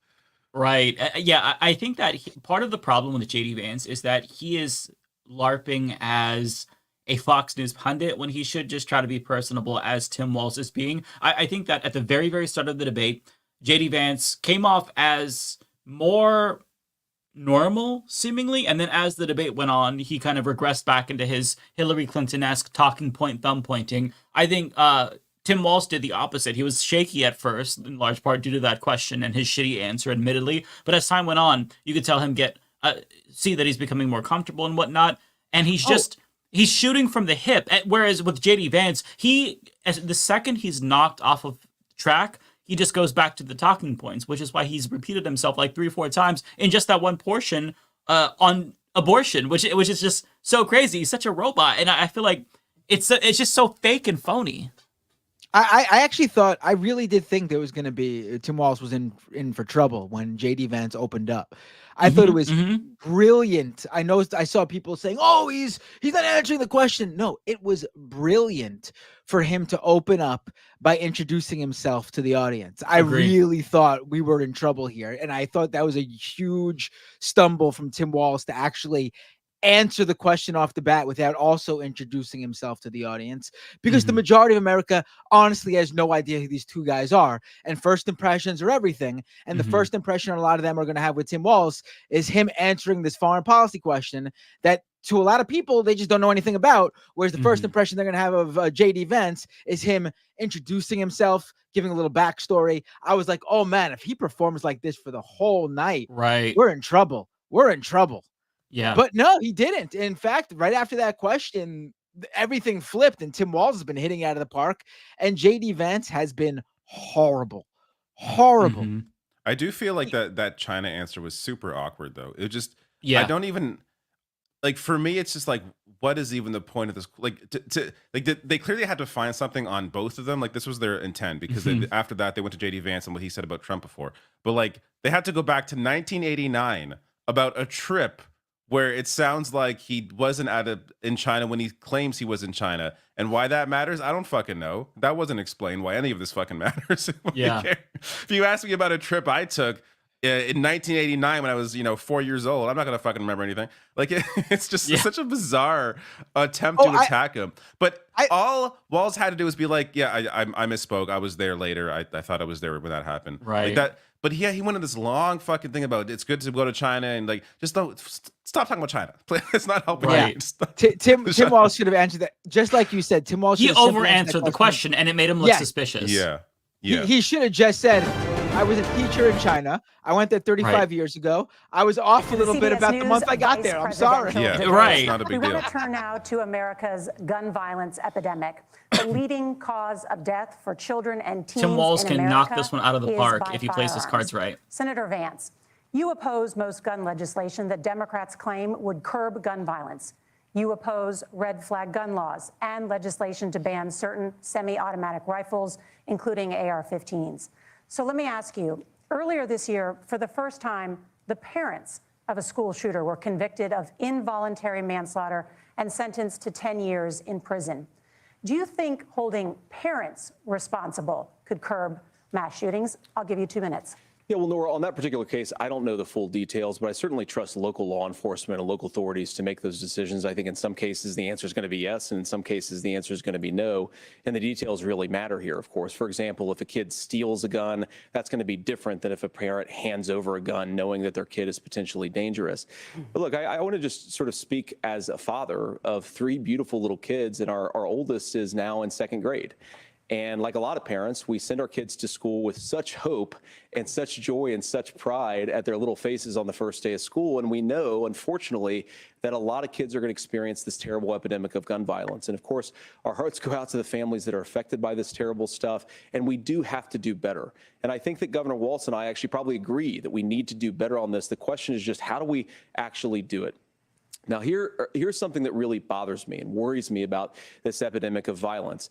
The gross majority, close to 90% in some of the statistics I've seen, of the gun violence in this country is committed with illegally obtained firearms. And while we're on that topic, we know that thanks to Kamala Harris's open border, we've seen a massive influx in the number of illegal guns. That's gotta be a problem. Drug cartels. So that number, blame immigrants when all else fails. Bring up all the recent than it was 3.5 years ago. No other country has immigrants, apparently. Because they have no gun problems. Our kids, and I think the answer is, and I say this not loving the answer, because I don't want my kids to go to school in a school that feels unsafe or where there are visible signs of security. But I unfortunately think that we have to increase security in our schools. We have to make the doors lock better. We have to make the doors stronger. Because at Uvalde, we all know that security is great. Of course, we've got to increase officers, because the idea that we can magically wave a wand and take guns out of the hands of bad guys, it just doesn't fit with recent experience. So we've got to make our schools safer, and I think we've got to have some common sense bipartisan solutions for how to do that. Governor, you have 2 minutes. Well, I think all the parents watching tonight, this is your biggest nightmare. Look, I got a 17-year-old, and and he witnessed a shooting at a community center playing volleyball. Those things don't leave you. As a member of Congress, I sat in my office surrounded by dozens of the Sandy Hook parents, and they were looking at my 7-year-old picture on the wall. Their 7-year-old were dead, and they were asking us to do something. And look, I'm a hunter. I own firearms. The vice president is. We understand that the Second Amendment is there, but our first responsibility is to our kids to figure this out. In Minnesota, we've enacted enhanced red flag laws, enhanced background checks, and we can start to get data. But here's the problem. If we really want to solve this, we've got folks that won't allow research to be even done on gun violence. And this idea that we should just live with it, and here's what I do think, that this is a good start to the conversation. I 100% believe that Senator Vance hates it when these kids, it's abhorrent and it breaks your heart. Why I are agree you with giving that. him But that's not far humanity? enough. When Yeah, we don't look say at that. Americans love to hear someone be Finland nice to and someone seen some they're supposed to Finnish not schools. like. They don't have this happen, even though they have a high gun ownership rate in the country. There are reasonable things that we can do to make a difference. It's not infringing on your Second Amendment. And the idea to have some of these weapons out there, it just doesn't make any sense. Kamala Harris, as an attorney general, worked on this issue. She knows that it's there. No one's trying to scaremonger and say we're taking your guns, but I ask all of you out there, do you want your schools hardened to look like a fort? Is that what we have to go? When we know there's countries around the world that their children aren't practicing these types of drills. They're being kids. We owe it to This is them a great to get response. a fix. These are things that shouldn't be that difficult. You can still keep your firearms, and we can make a difference. We have to. If you're listening tonight, this breaks your heart. Senator. Tim, first of all, I didn't know that your 17-year-old witnessed a shooting, and I'm sorry about that, and I hope that he's appreciate doing you saying okay. so. Christ have mercy. It is awful. And I appreciate what Tim said, actually, about Finland, because I do think it illustrates some of the frankly, weird differences between our own country's gun violence problem and Finland. Is, okay, first of all, we have way higher rates of mental health abuse, or mental health because we also don't have substance healthcare. abuse. Finland We have way higher has rates of healthcare. depression, way higher rates of anxiety. We unfortunately have a mental health crisis in this country that I really do think that we need to get to the root causes of, because I don't Let's talk think about that's the healthcare whole then. reason why we Medicare have for such all. a bad gun Yeah, violence problem. let's talk But about I do think it's a healthcare. big piece of it. Another driver of the gun violence epidemic, especially that affecting our kids, it doesn't earn as many headlines, but is the terrible gun violence problem in a lot of our big cities. And this is why we have to empower law enforcement to arrest the bad guys, put them away, and take gun offenders off the streets. I think there's a whole host of things that we can do here, but I do think at our schools we've got to talk about more security. Senator, thank you. Governor, you previously opposed an assault weapons ban, but only later in your political career did you change your position. Why? Yeah, I sat in that office with those Sandy Hook parents. I've become friends with school shooters. I've seen it. Look, the NRA, I was an NRA guy for a long time. They used to teach gun safety. I'm of an age where my shotgun was in my car so I could pheasant hunt after football practice. That's not where we live today. And several things I want to mention on this is talking about cities and where it's at. The number one where the most firearm deaths happen in Minnesota are rural suicides. And we have an epidemic of children getting guns and shooting themselves. And so we have, and we should look at all of the issues, making sure folks have health care and all that, but I want to be very careful. This idea of stigmatizing mental health, just because you have a mental health issue doesn't mean you're violent. And I think what we end up doing is we start looking for a scapegoat. Sometimes it just is the guns. It's just the guns, and there are Great things that you line. can do about it. But I do think that this is one, Vance and I caught think himself it's a nodding healthy in his stuff. conversation. I Yep. think there's a capacity to find solutions on this that work, protect Second Amendment, protect our children. That's our priority. Gentlemen, thank you. Margaret. Thank you, Nora. Let's turn now to the top There you go, Walz, the contributor last to word there. inflation. I think he meant to High say cost he of became housing friends and with rent. school shooting victims. There's a Yeah, shortage not of school more than shooters. 4 million School homes shooters in the United I feel like States, that's pretty and obvious, that though. You know what he contributes meant. I mean, to he the could high he could have housing talked to crisis. school shooters who've been Governor in jail Walz, and the are, Harris campaign gone promises through a restorative. $25,000 down but payment he- assistance he for misspoke first-time there. home buyers and a $10,000 tax credit. They also promise to build 3 million new homes. Where are you building these homes, and won't handing out that kind of money just drive up prices higher? No, it's not the handing fuck out. up. We have, first, let me say this issue of housing, and I think those of you listening on this, the problem we've had is that we've got a lot of folks that see housing as another commodity. It can be bought up, It can be shifted. It can be moved around. Those are not folks living in those houses. Those of you listening tonight, that house is a big deal. I bought and owned one house in my life. My mom still lives in the house where I was. And when I think of a house, I'm thinking of Christmas services after midnight mass where you go with your family. We need to make it more affordable. And one of the things, as I said, this program that the vice president is pushing forward and bringing a new way of approaching this is something we're doing in Minnesota from that lead. We in the state invested in making sure our housing was the biggest investment that we'd ever made in housing. It starts to make it easier. We cut some of the red tape. Local folks, look, we can't do it at the federal level, but local folks make it easier to build those homes. And then that down payment assistance. I can tell all of you out there, certainly for me, using the GI Bill was one thing, but a veteran's home loan, the big thing about a veteran's home loan is you don't have to pay the down payment. Those are things that make it there. Now, look, you're going to pay it back and you're going to pay your mortgage. Those are things that we know in the long run, the appreciated value, the generational wealth that's created from it. And I will give Minneapolis an example. Minneapolis is the one city where we've seen the lowest inflation rates. We've seen a 12% increase in stock because we've put some of these things in, and we're implementing a state program to make sure we give some of that down payment assistance. We get it back from people because here's what we know. People with stable housing end up with stable jobs. People with stable housing have their kids able to get to school. All of those things in the long run end up saving our money. And that's the thing that I think we should be able to find some common ground in, but we can't blame immigrants for the only reason. That's not the case that's happening in many cities. The fact of the matter is that we don't have enough naturally affordable housing, but we can make sure that the government's there to help kickstart it, create that base. Governor, your time is up. Senator Vance, as far as your campaign's position, the promise is to seize federal lands to build homes, remove regulation, provide tax breaks, and cut back on immigration, which you say pushes up prices. Where are you going to build all the new homes you're promising, and what part of any of this plan will provide immediate relief? You have 2 minutes. Well, first of all, Tim just said something that I agree with. We don't want to blame immigrants for higher housing prices, but we do want to blame Kamala Harris for letting in millions of illegal aliens into this country, which does drive up broken costs. record. 25 million illegal aliens competing with Americans for scarce like homes Trump is one of now. the Every most answer is significant They drivers can't buy of home homes. Do you prices think in they the can country. It's afford why we how? have What? massive increases in Immigrants are home buying all these prices houses that have happened right Damn. alongside News to massive them. increases in illegal alien populations under Kamala Harris's leadership. Now, Tim just mentioned a bunch of ideas. Now, some of those ideas I actually think are halfway decent, and some of them I disagree with. But the most important thing and we here have is none of them in our Kamala plan. Harris is not running as a newcomer to politics. She is the sitting vice president. If she wants to enact all of these policies to make housing more affordable, I invite her to use the office that the American people Press the already House gave button her, now, Kamala. not sit around Press and it. campaign and do nothing while Americans find Like the what? American dream of homeownership This has to be completely corrected. The vice unaffordable. president Now, is you not the asked, fucking president. Margaret, what would immediately change the equation for American citizens?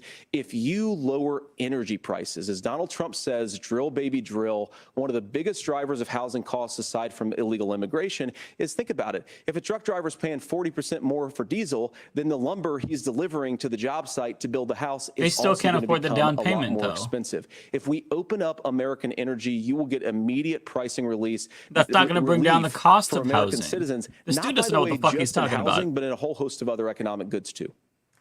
Senator Vance, you still have 23 seconds there. Do you want to answer Can I have it? where? Yeah.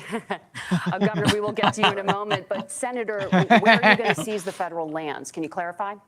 Well, what Donald Trump has said is we have a lot of federal lands that aren't being used for anything. They're not being used for national park. They're not being used, and they could be places where we build a lot of housing. And I do think that we should be opening up building in this country. We have a lot of land that could be used. We have a lot of Americans that need homes. We should be kicking out illegal immigrants who are competing for those homes, and we should be building more homes for the American citizens who deserve to be here. Senator, your time is up. Is it easy for Governor, illegal I do want immigrants to let you to buy respond American to the homes? Is that a allegation thing? that the vice president Americans is can't even buy it, letting let alone in- fucking immigrants. That's insane. If I could buy a house in the U.S., Look, I crossing probably down would. compared There's to some when cheap Donald ass Trump homes left there. office. But it's again blaming and not trying to find the solution. I was going to ask, though, on this question, are we going to drill and build houses in the same federal land? And I think when people hear federal lands, these are really important pieces of land. Now, Minnesota doesn't have a lot of federal lands. I know in the western part of the countries we do.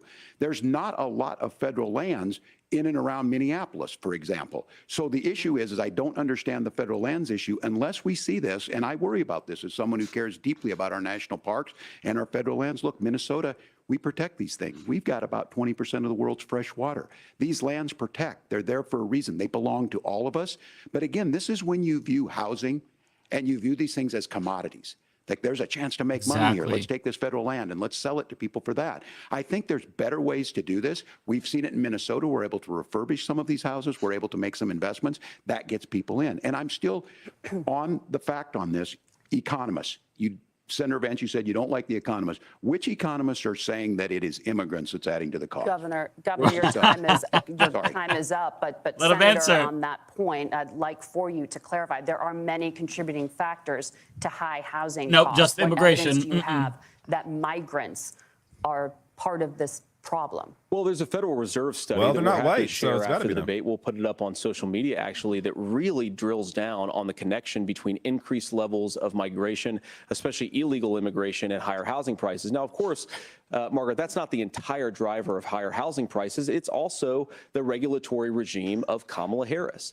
Look, we are a country of builders. We're a country of doers. We're a country of explorers. Yeah, it's an administration, not a regime. He He sounds like an idiot saying that. That makes it harder to develop our resources, makes it harder to build things, and wants to throw people in jail fires. for not doing Throw that out the window. everything Forget it. exactly as Kamala Harris says they have to do. And what that means is that you have a lot of people who would love to build homes who aren't able to build homes. I actually agree with Tim Walz. We should get out of this idea of housing as a commodity. Regulations are protections for us. But the thing that has most turned housing into a commodity is giving it away to millions upon millions of people who have no legal right to be here. No, I'm sorry. What? I deal with this as a governor.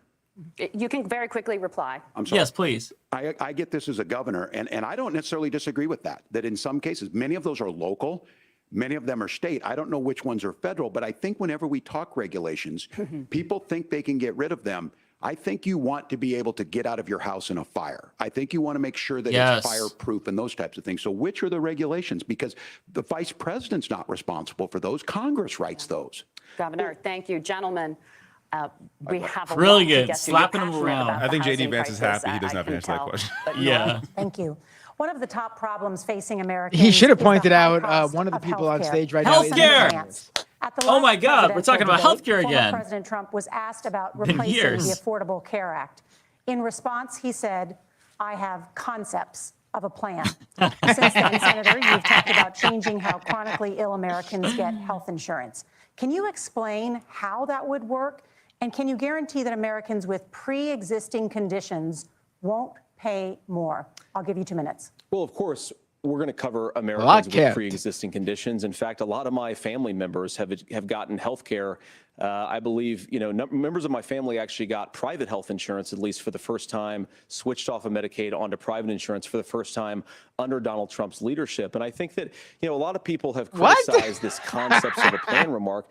Look, it's very simple common sense. I think as Tim Walz knows from 12 years in Congress, you're not going to propose a 900-page bill standing on a debate stage. It would bore everybody to tears, and it wouldn't actually mean anything because part of this is the give and take of bipartisan negotiation. Now, when Donald Trump was actually president, and again, he has a record to be proud of, prescription drugs fell in 2018 for the first time in a very long time. Under Kamala Harris's leadership, prescription drugs are up about 7%. Under Donald Trump's entire 4 years, they were up about 1.5%. So should we be able to negotiate the prices of all of them? Think about healthcare. You go into a hospital. Trump do anything you try to buy make something, prices low? And nobody knows what it actually it just costs. happened to That be price lower, so transparency he gets will actually credit. give American consumers a little bit more choice and will also drive down costs. And we talked about, the reinsurance regulations is what I was talking about. Look, Donald Trump has said that if we allow states to experiment a little bit on how to cover both the chronically ill but the non-chronically ill, it's not just a plan. He actually implemented some of these regulations when he was president of the United States. And I think you can make a really good argument that it salvaged Obamacare, which was doing disastrously until Donald Trump came along. I think this is an important point about President Trump. Of course, you don't have to agree with everything everything that President Trump has ever said or ever done.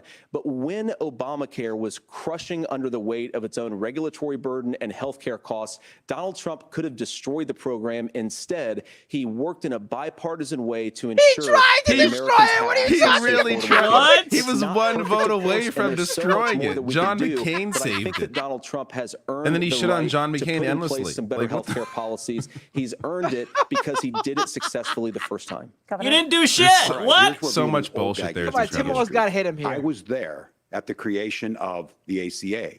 And the reason it was so important is I come from a major healthcare state, home of the Mayo Clinic, home to Medical Alley, 3M, Medtronic, all of those. We understand healthcare. It's why we're ranked first on affordability and accessibility and quality of healthcare. And so what I know is under Kamala Harris, more people are covered than they have before. And those of you listening, this is critical to you. Now, Donald Trump all of a sudden wants to. Go back and remember this. He ran on the first thing he was going to do on day one was to repeal Obamacare. On day one, he tried to sign an executive order to repeal the ACA. He signed on to a lawsuit to repeal the ACA, but lost at the Supreme Court. And he would have repealed the ACA had it not been for the courage of John McCain to save that bill. Now, fast forward, what that means to you is you lose your pre-existing conditions. If you're sitting at home and you got asthma, too bad. If you're a woman, probably not. Broke your foot during football, might kick you out. Your kids get kicked out when they're 26. Kamala Harris negotiated drug prices for the first time with Medicare. We have 10 drugs that will come online, the most common ones that'll be there. But look, this issue, and when Donald Trump said, I've got a concept of a plan, it cracked me up as a fourth grade teacher because my kids would have never given me that. But what Senator Vance just explained might be worse than a concept, because what he explained is pre-Obamacare. And I'll make this as simple as possible because I have done this for a long time. What they're saying is, if you're healthy, why should you be paying more? So what they're going to do is let insurance companies pick who they insure, because guess what happens? You pay your premium, it's not much. They figure they're not going to have to pay out to you. But those of you a little older, gray, got cancer, you're going to get kicked out of it. Exactly. That's why the system didn't work. Kamala Harris will protect and enhance the ACA. Governor, thank you. Senator, you have not yet explained how you would protect people with pre-existing conditions or laid out that plan. Well, look, we currently have laws and regulations in place right now that protect people with pre-existing conditions. What law is we that, want to keep Vance? those What regulations law is that? in place, That's but called we also want to make Obamacare. the health insurance marketplace function a little bit better. Now, what Governor Walz just said is actually not true. A lot of what happened, and the reason that Obamacare was crushing under its own weight, is that a lot of young and healthy people were leaving the exchanges. Donald Trump actually helped address that problem, and he did so in a way that preserved people's access to coverage who had pre-existing conditions. But again, something that these guys do is they make a lot of claims about if Donald Trump becomes president, all of these terrible consequences are going to ensue. But in reality, Donald Trump was president. Inflation was low. Take-home pay was higher. And he saved the very program from a Democratic administration that was collapsing and would have collapsed absent his leadership. He did his job, which is govern in a bipartisan way and get results, not just complain about problems, but actually solve them. Governor, did enrollment under the Affordable Care Act go up under the Trump administration? It's higher now that we've seen it go up. Look, people are using it. The system works. And the question about this of young people or whatever, that's the individual mandate piece of this. And Republicans fought tooth and nail saying, well, Americans should be free to do this. Well, then what happens is... So you think the individual mandate's a good idea? You shrink. I think the idea of making sure the risk pool is broad enough to cover everyone, that's the only way insurance works. When it doesn't, it collapses. You are asking pre-ACA where we get people out. Look, people know that they need to be on health care. People expect it to be there. And when we are able to make it, and we are making it this way, when we incentivize people to be in the market, when we help people who might not be able to afford it get there, and we make sure then when you get sick and old, it's there for you. Because I heard people say, well, I don't want to buy into Medicare or whatever. Good luck buying health care once you get past 70.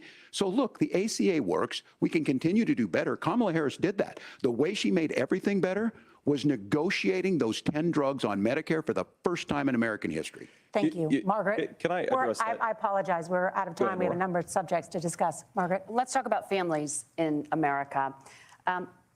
There is a child care crisis in this country, and the United States is one of the very few developed countries in the world without a national paid leave program for new parents.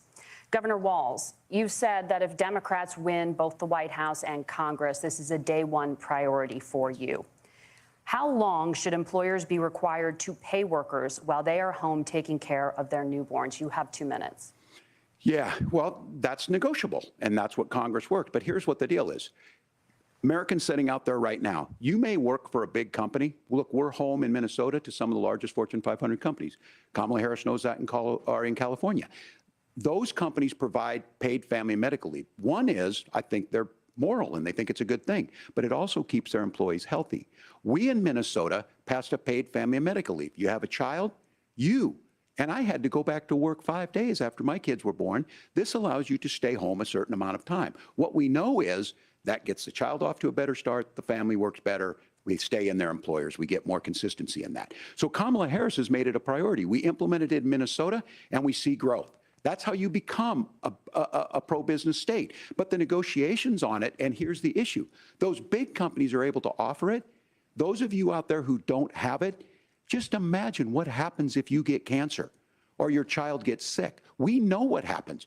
You end up staying home. In some cases, that means no paycheck because you've got no protection on that. This is the case of an economy that Donald Trump has set for the wealthiest amongst us. He's willing to give those tax breaks to the wealthiest. He's willing to say, bust those unions up, do whatever. What we're saying is the economy works best when it works for all of us. And so a paid family medical leave program, and I will tell you, go to the families or go to the businesses and ask them. As far as childcare on this, you have to take it at both the supply and the demand side. You can't expect the most important people in our lives to take either our children or our parents to get paid the least amount of money. And we have to make it easier for folks to be able to get into that business and then to make sure that folks are able to pay for that. We were able to do it in Minnesota, and I'm still telling you this. We were listed as the best state. We're still in crisis on this. A federal program of paid family medical leave and help with this will enhance our workforce, enhance our families, and make it easier to have the children that you want. Governor, your time is up. Senator, do you support a national paid leave program? And if so, for how long should employers be mandated to pay their employees while they are home taking care of their newborn? You have 2 minutes. Yeah, well, first of all, Margaret, a number of my Republican colleagues and some Democrats, too, have worked on this issue. And I think there is a bipartisan solution here because a lot of us care about this issue. I mean, look, I speak from this very personally because I'm married to a beautiful woman who is an incredible mother to our 3 beautiful kids, but is also a very, very brilliant corporate litigator. And I'm so proud of her. But being a working mom, even for somebody with all of the advantages of my wife, is extraordinarily difficult. And it's not just difficult from a policy perspective. She actually had access to paid family leave because she worked for a bigger company. But the cultural pressure on young families and especially young women, I think makes it really hard for people to choose the family model they want. A lot of young women would like to go back to work immediately. Some would like to spend a little time home with the kids. Some would like to spend longer at home with the kids. We should have a family care model that makes choice possible. And I think this is a very important substantive difference between Donald Trump and Kamala Harris's approach. I mean, look, if you look at the federal programs that we have that support paid family leave right now, the Community Development Block Grant, and there's another block grant program that spends a lot of money from the federal government. These programs only go to one kind of child care model. Let's say you'd like your church maybe to help you out with child care. Maybe you live in a rural area or an urban area and you'd like to get together with families in your neighborhood to provide child care in the way that makes the most sense. You don't get access to any of these federal monies. We want to promote choice in how we deliver family care and how we promote child care because, look, it is unacceptable. And, you know, of course, Tim and I have been on the campaign trail a lot the past 7 or 8 weeks. And one of the biggest complaints I hear from young families is people who feel like they don't have options, like they're choosing between going to work or taking care for their kids. That is an incredible burden to put on American families. We're the only country that does it. I think we could do a heck of a lot better. Senator, thank you. You have also said, Senator Vance, many things about the American family. The Federal Reserve says parents will spend nearly as much on child care as they do on housing each month.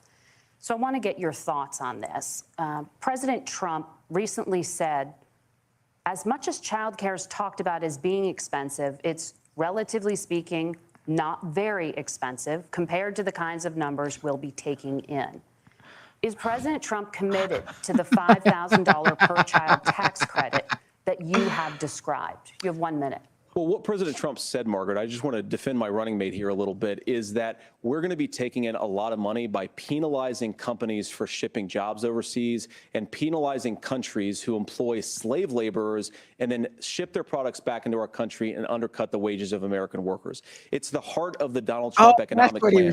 Cut taxes for American workers and American families. Cut taxes for businesses that are hiring and building companies in the United States of America, but penalize companies and countries that are shipping even when he jobs overseas. intellectualizes Trump's comments, it sounds stupid as shit. What President Trump is saying is that when we bring in additional revenue with higher economic growth, we're going to be able to provide paid family leave, childcare options that are viable and workable for a lot of American families. To misunderstand. Can you clarify how that will solve the childcare shortage? Well, because as Tim said, a lot of the child care shortage is we just don't have enough resources going into the multiple people who could be providing family care options. And we're going to have to, unfortunately, look, we're going to have to spend more money. We're going to have to induce more people to want to provide child care options for American families, because the reason it's so expensive right now is because you've got way too few people providing this very essential service. Thank you, Senator. Governor Walz, she just asked you your how ticket also has some child care tax credit proposals. Do you think Congress will agree to the $6,000 credit for newborns and $3,000 credit for children over the age of 6, as your campaign has promised? Is that realistic? Well, if these members of Congress are listening to anybody, I can tell you, and this is the biggest issue. Everybody listening tonight knows. I mean, I'm sure they were shocked to hear it's not that expensive. And let's be clear, whether it's $5,000 or $6,000, that pays you about 3 or 4 months. Let's be clear of where we're at on this. It's because we got out of an imbalance on this. We thought we were going to get by not paying people. I don't think Senator Vance and I are that far apart. I'm not opposed to what he's talking about on options. We've done scholarships types of things. I think we need to be open to making the case. But the issue here is, the question you asked is, you're not going to pay for it with these tariffs. That's just adding another $4,000 on the family and taking less. So not only do they not get the money to pay for that, they're $4,000 in the hole. That's Wharton School. That's his alma mater. And so I think the issue here is, if those members of Congress, I can't believe they're not. When I go to businesses, sure, they'll talk about taxes sometime, but they will lead with childcare and they will lead with housing, because we know the problem is, especially in a state like Minnesota, we need more workers because our economy's growing, but we need the workforce. Governor, thank you. We need to move on. Nora? Let's talk about the state of democracy, the top issue for Americans after the economy and inflation. After the 2020 election, President Trump's campaign and others filed 62 lawsuits contesting the results.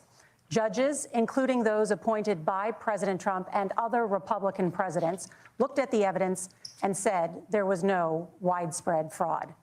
The governors of every state in the nation, Republicans and Democrats, certified the 2020 election results and sent a legal slate of electors to Congress for January 6th. Senator Vance, you have said you would not have certified the last presidential election and would have asked the states to submit alternative electors. Which is fraud. That has been called unconstitutional and illegal.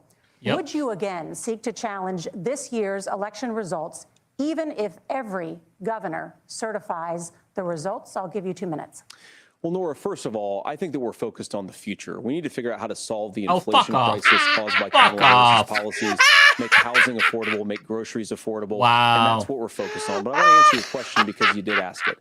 Look, what President Trump has said is that there were problems in 2020. And my own belief is that we should fight about those issues, debate those issues peacefully in the public square, and that's all I've said, and that's all that Donald Trump debatable. Has said. Remember, that's all he has said. That on January the 6th, the protesters ought to protest peacefully. And on January the 20th, what happened? Joe Biden became the president. Donald Trump left the White House. And now, of course, unfortunately, we have all of the negative policies that have come from the Harris-Biden administration. Awful answer. I believe that we actually do have a threat to democracy in this country, but unfortunately, it's not the threat to democracy that Kamala Harris and Tim Walz want to talk about. It is the threat of censorship. It's Americans not immigrants. Aside lifelong friendships because of disagreements over politics. It's big technology companies silencing their fellow Twitter, citizens. Elon Musk. It's Kamala Harris saying that rather than debate and persuade her fellow Americans, she'd like to censor people who engage in Well, he's the misinformation. Rumble guy, right? So. I think that is a much bigger threat to democracy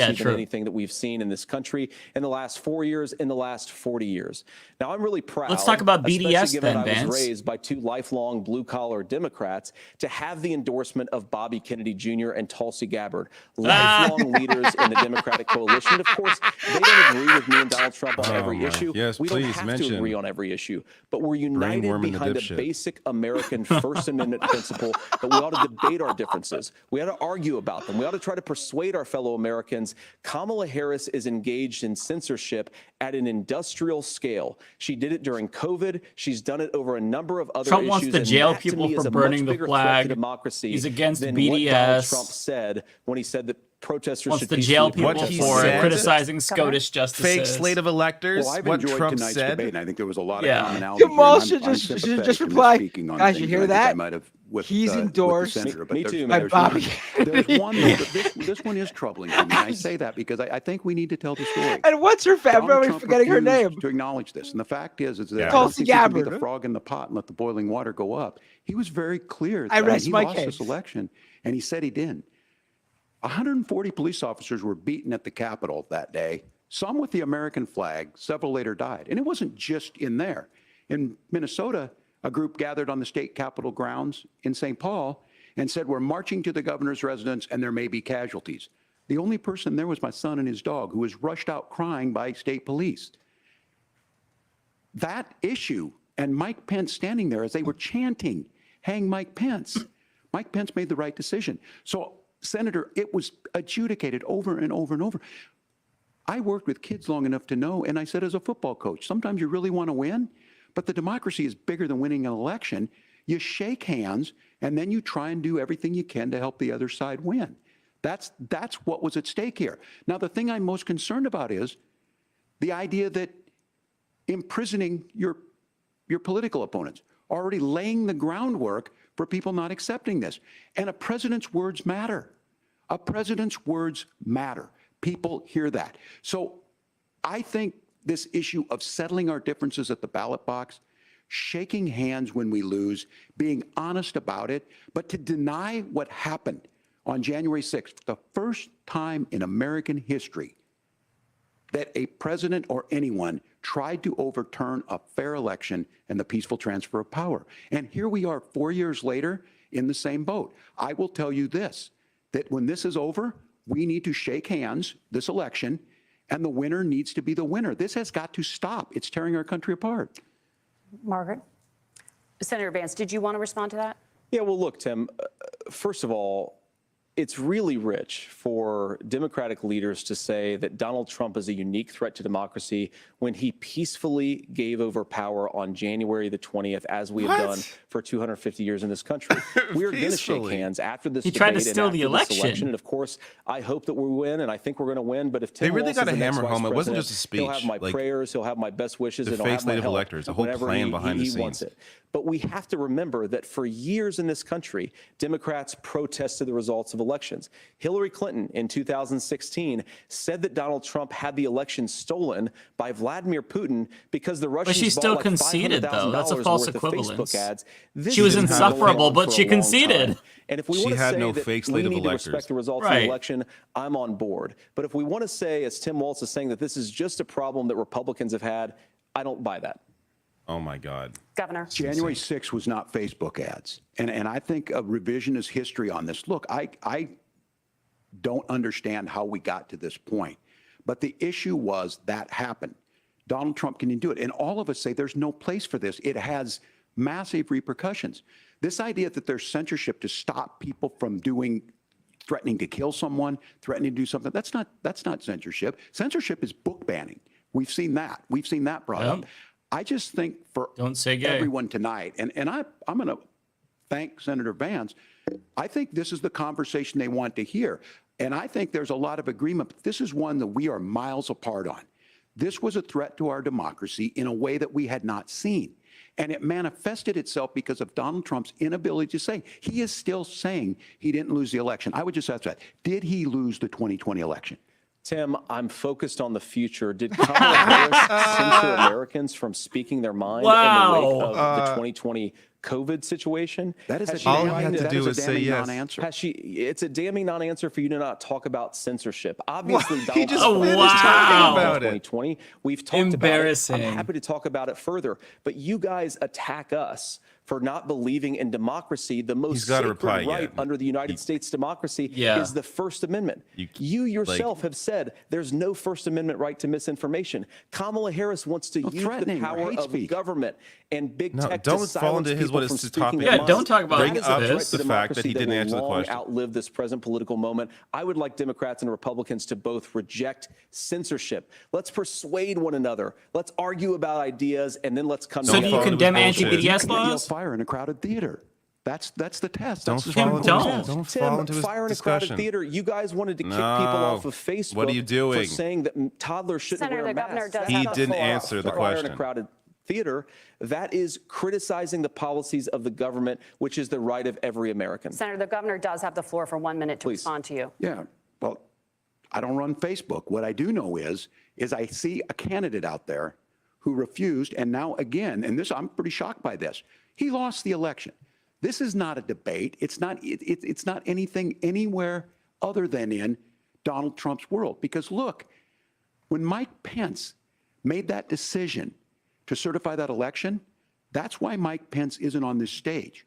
What I'm concerned about There is you go. where Oh, is the hitting. firewall Oh. Yep. with Donald Trump? Where is the firewall if he knows he could do anything, including taking an election, and his vice president's not going to stand to it? That's what we're asking you, America. Will you stand up? Will you keep your oath of office, even if the president doesn't? And I think Kamala Harris would agree. She wouldn't have picked me if she didn't think I would do that, because of course that's what we would do. So America, I think you've got a really clear choice on this election of who's going to honor that democracy and who's going to honor Donald Trump. Governor, your time is up. Thank you, gentlemen. We will be right back with both of our candidates. The CBS News vice presidential debate over? continues. I'm sure they're going to come back with closing statements. It's over 90 minutes, though, which I am insulted by. I'm also insulted by that. Yeah. That was he should have hit that note a little bit harder, actually. Mm-hmm. That you are here right now because Yeah. Mike Pence wouldn't steal the election for Donald Trump. 'Cause It's a otherwise Mike Pence would devastating be up there. point. Yes. You should have hammered that home. I would even- You shouldn't I have would fell even into look- this censorship shit at all. Just you didn't answer the Yeah. question. Like, why Yeah. would I would you? even- Why can't you say that Trump lost the election? Yeah, I would even censorship hit is a that non sequitur. Tim, like, there's so many things you could say to hit him on it, like anti-BDS and whatnot, and Trump talking about flag burning, but it doesn't matter because he's trying to pivot away from something that he doesn't want to talk about because obviously this is indefensible. What Trump did is indefensible. And he literally said just a couple of weeks ago that he would have committed fraud and asked for fraudulent electors. That's what JD Vance said. So he is vocalizing his intent to commit fraud, and then when he's asked about it, he's like, I want to stay focused on the future. Listen, whenever a politician answers a question by saying, I want to stay focused on the future, that's a very bad sign, to put it mildly. It's a red flag. Because, I don't know. What do you all think so far, though? I'm curious about the overall state. I think I almost don't know what to think. Like, to me, this isn't as obvious and clear as Kamala and Trump. Like, clearly, Agree. I think Walz Walz is not lying. Like, but I know that as somebody who knows everything, so it's hard for me to judge this as like a normal person watching this, and like, because I feel like JD Vance is probably coming off more normal in this debate than he has in other speeches or interviews. Mm-hmm. But so that may be helping him. Like, I don't think JD Vance is necessarily putting the campaign underwater with this performance, right? But I also don't think he's like winning the campaign with it either. So it's to me that this debate feels like a wash. Like, I don't think it's really going to have much of an impact. But it's hard to really know what to think because, again, I know everything already. Not everything, but I know who's full of shit and who's not. You've heard all these talking points multiple times. You could recite them in your sleep. It's just and like, just what's bothering me is I just wish Walz was was stronger against Vance. Like there are moments where he could have hit him harder and he hasn't. Yeah. That's what's bugging me as a viewer, but I don't know if he even really needs to do that. I don't know. It feels like he is kind of holding back in a way. He's hitting him when he needs to, but he could hit him so much harder and make it so much more ruthless. I think that there's this fear that maybe he's going to come off as too aggressive. Maybe that's the case. I'm not really sure. But yeah, to me, I think that my expectations of Walz are kind of like playing out. I think that he's doing well. I am worried that he might come off as a little bit too wonkish because he's very clearly knowledgeable. And is this going to be overwhelming? Are Americans going to think that he's too pretentious and like falls into that stereotype of like the know-it-all liberal? It's honestly hard to say. This one is difficult to assess like where the average American is going to fall, because Americans are very brainwashed, biased, and sometimes stupid people. So what are they going to take away? It's hard to say, honestly. Yeah, it's also hard to know like who's swayable here. I would say Tim Walz didn't really have to do much though, except come across as likable, which is why he was so nice. Which is why he was, excuse me, so nice to JD Vance and harping on the bipartisan thing and where they agree. And you know, this is JD Vance's debate to lose. He's the one who needs to change the minds of. I mean, he's the one who's the least popular person in the race out of the four people.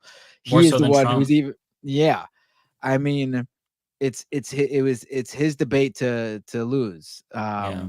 You know, Walz just had to continue that idea of who News he is. Vice presidential debate. It is now time for the closing statement. Senator Vance won the virtual coin toss and elected to go last. So, Governor Walz, you are first. You have 2 minutes. Well, they flipped the Bitcoin. Thank you to CBS News, and most importantly, thank you to all of you. If you're still up and the You're folks welcome. who miss Dancing with Our Stars, I appreciate it. But look, the support of the democracy matters. It matters. I made him that sound you're like a here. boomer. He shouldn't have said and that. I'm as surprised as anybody of this coalition that Kamala Harris Do you not realize the people from who Bernie like him? Sanders to Dick Cheney to Taylor Swift, and a whole bunch of folks in between there. And they don't all agree on everything, but they are truly optimistic people. They believe in a positive future of this country. Did he say Dick Cheney, Bernie Sanders, and Taylor Swift? Than it is. I missed the Bernie part, but I heard Taylor Swift and Dick Cheney. Better than it is, and everybody in between. Is the sense of optimism Citing that Dick there Cheney can be is so an fucking opportunity stupid. economy. Maybe I'm just that works hearing for everyone, Bernie. not I don't just think to he get said by, Bernie. but to get ahead.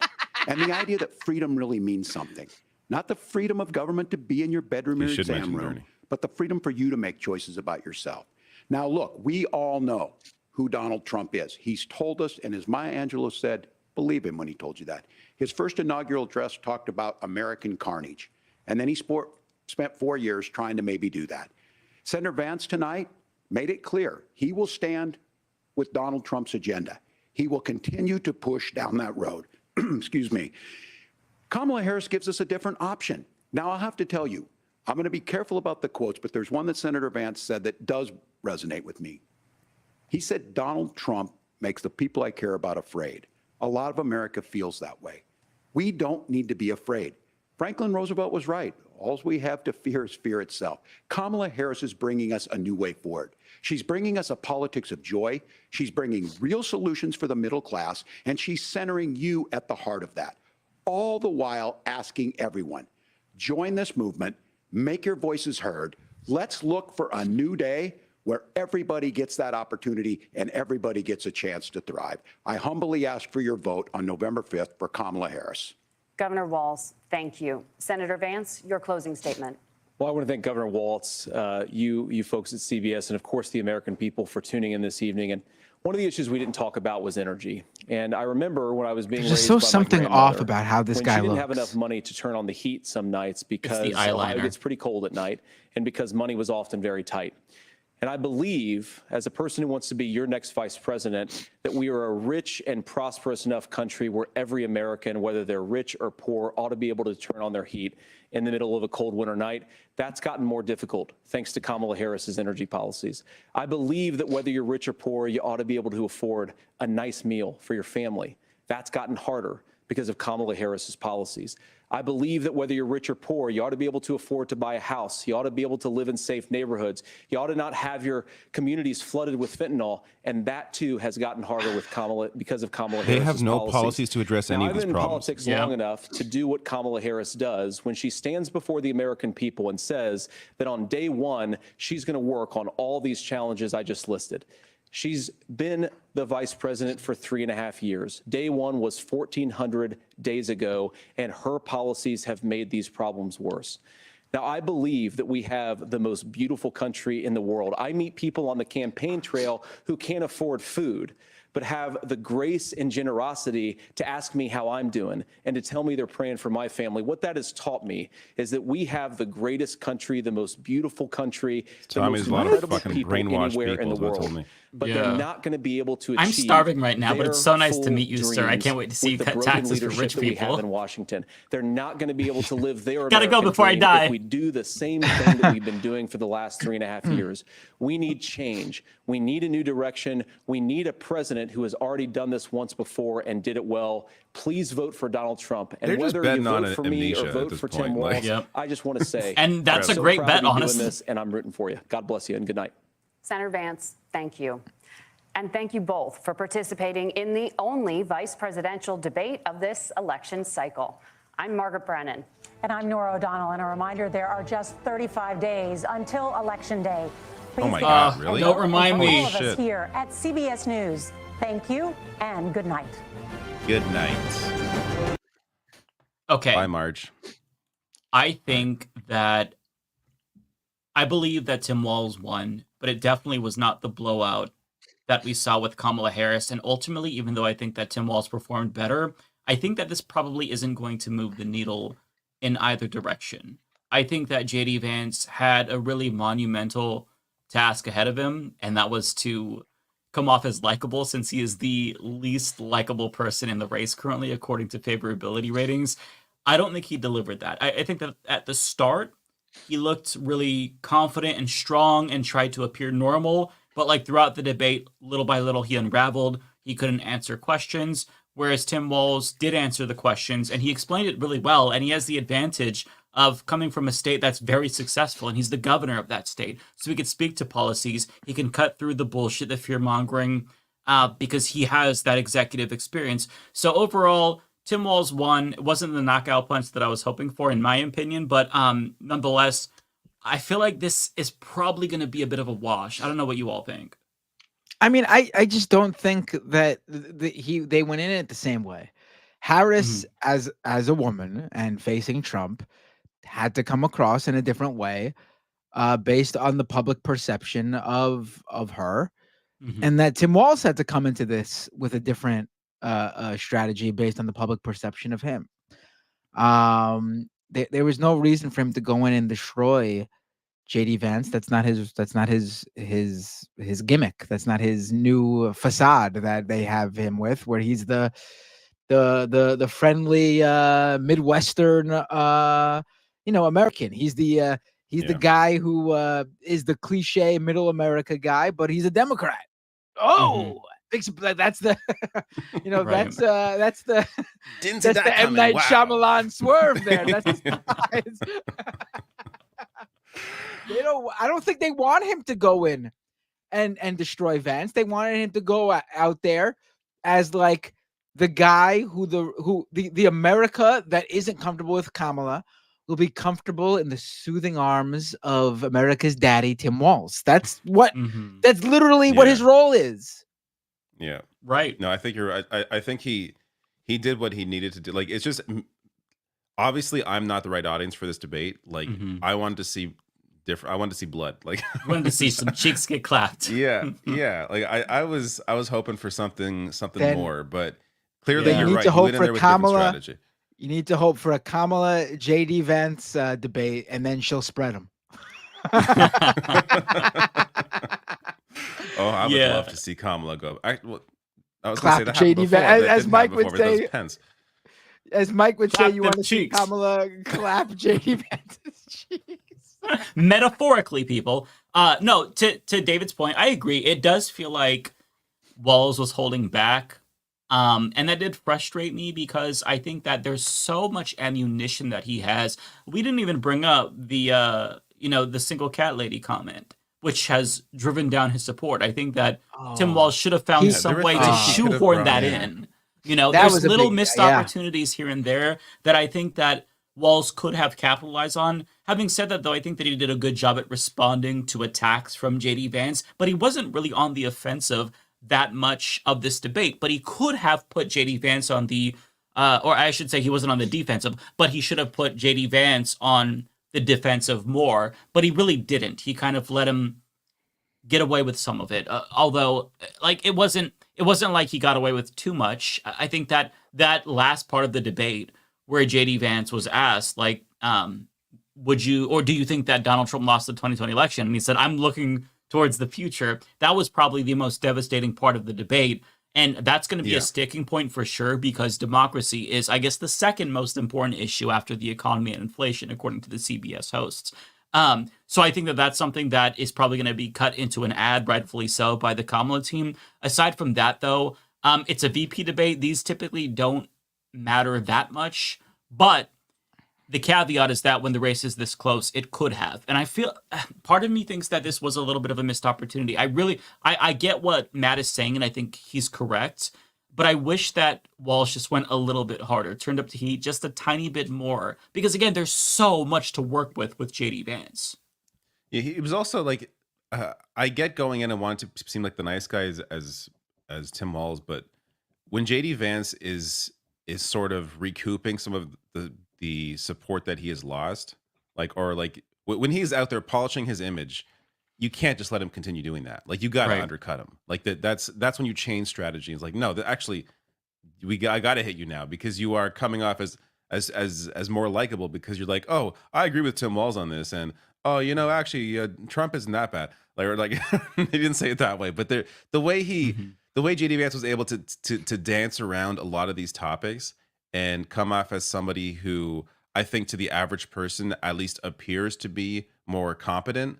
You have to, as the opponent there, undermine that and showcase no. And the one time he did, when he asked him, did Trump lose the election? You saw what happened. JD Vance couldn't answer the fucking question. If there were more moments like that spread throughout the night, I think that would have helped Walz in this debate. Because again, I don't think I agree. I think it's kind of a wash. Like, it's the VP debate. Who cares anyways? But I don't think JD Vance, lost the debate. I don't think Walz lost the debate. To me, it's just sort of like, whatever. Just like a bunch of Walz came off clearly more knowledgeable. I hope that's clear to most people, even if you're not knowledgeable of the topics. It's clear Walz knew what he was talking about. The section where he was talking about, like, I mean, I'm not an expert in this area, so I'm just gonna have to be general here. But he was getting very specific with farmers and things like that. He seemed like he wasn't a politician. He seemed like he was a guy. He was talking about climate change there. He seemed like a guy who was like out there in the fields working with the farmers. Like he was really knowledgeable about it, and not as in like a detached sort of way. Like he was like in it way that I don't think I've really heard from any sort of national level politicians on a debate stage that way.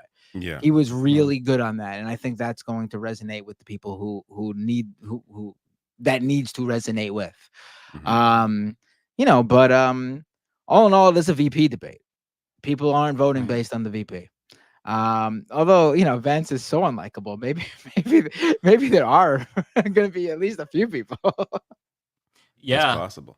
Yeah. So I'm curious what you all think about the abortion portion of the debate.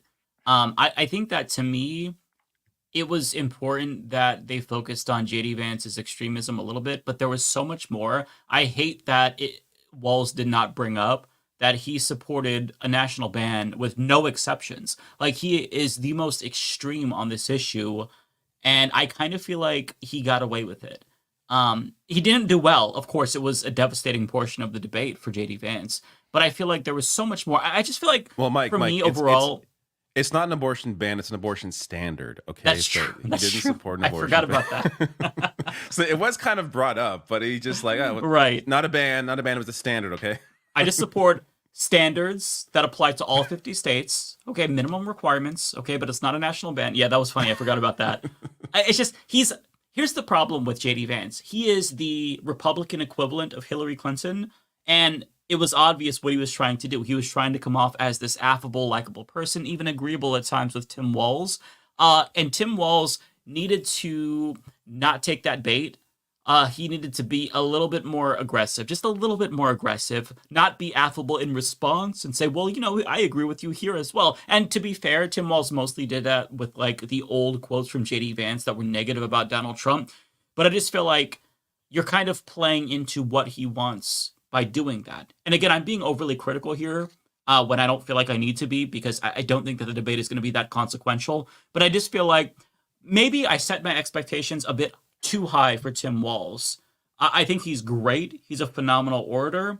And I think that rural roots that he has, like that comes through, and it's going to appeal to Americans because he just seems like a very likable, personable person. But he's also very knowledgeable. And I don't know. I think I wanted to see more fireworks. I wanted to see JD Vance faceplant. I will say a missed opportunity, just like you brought up how the cat lady thing on Vance, not bringing that up was a missed opportunity. Yeah. I'll say a missed opportunity for Walz was not doing his the thing that got him there, which is pointing out how weird Republicans are in general. Like, he didn't do that once. Right. Like, that's not incompatible with the nice guy thing, to simply point out that I'm worried for the country because of how weird these guys' ideas are. He didn't. There was missed opportunities for sure. Trump said people are eating pets last debate. How do you not bring that up? Yeah. Walz seemed too overcoached. Like he was told to not be mean. That's it. To not go, for the jugular. Like he really the ongoing agreeing. It was just like, oh my god. There's one point where it's like, I know JD Vance cares about what was, like, I think it was like gun violence. Like, he fucking doesn't care about gun. Are you fucking right? Why are you humanizing him? Yeah. When clearly his policies showcase he does not care.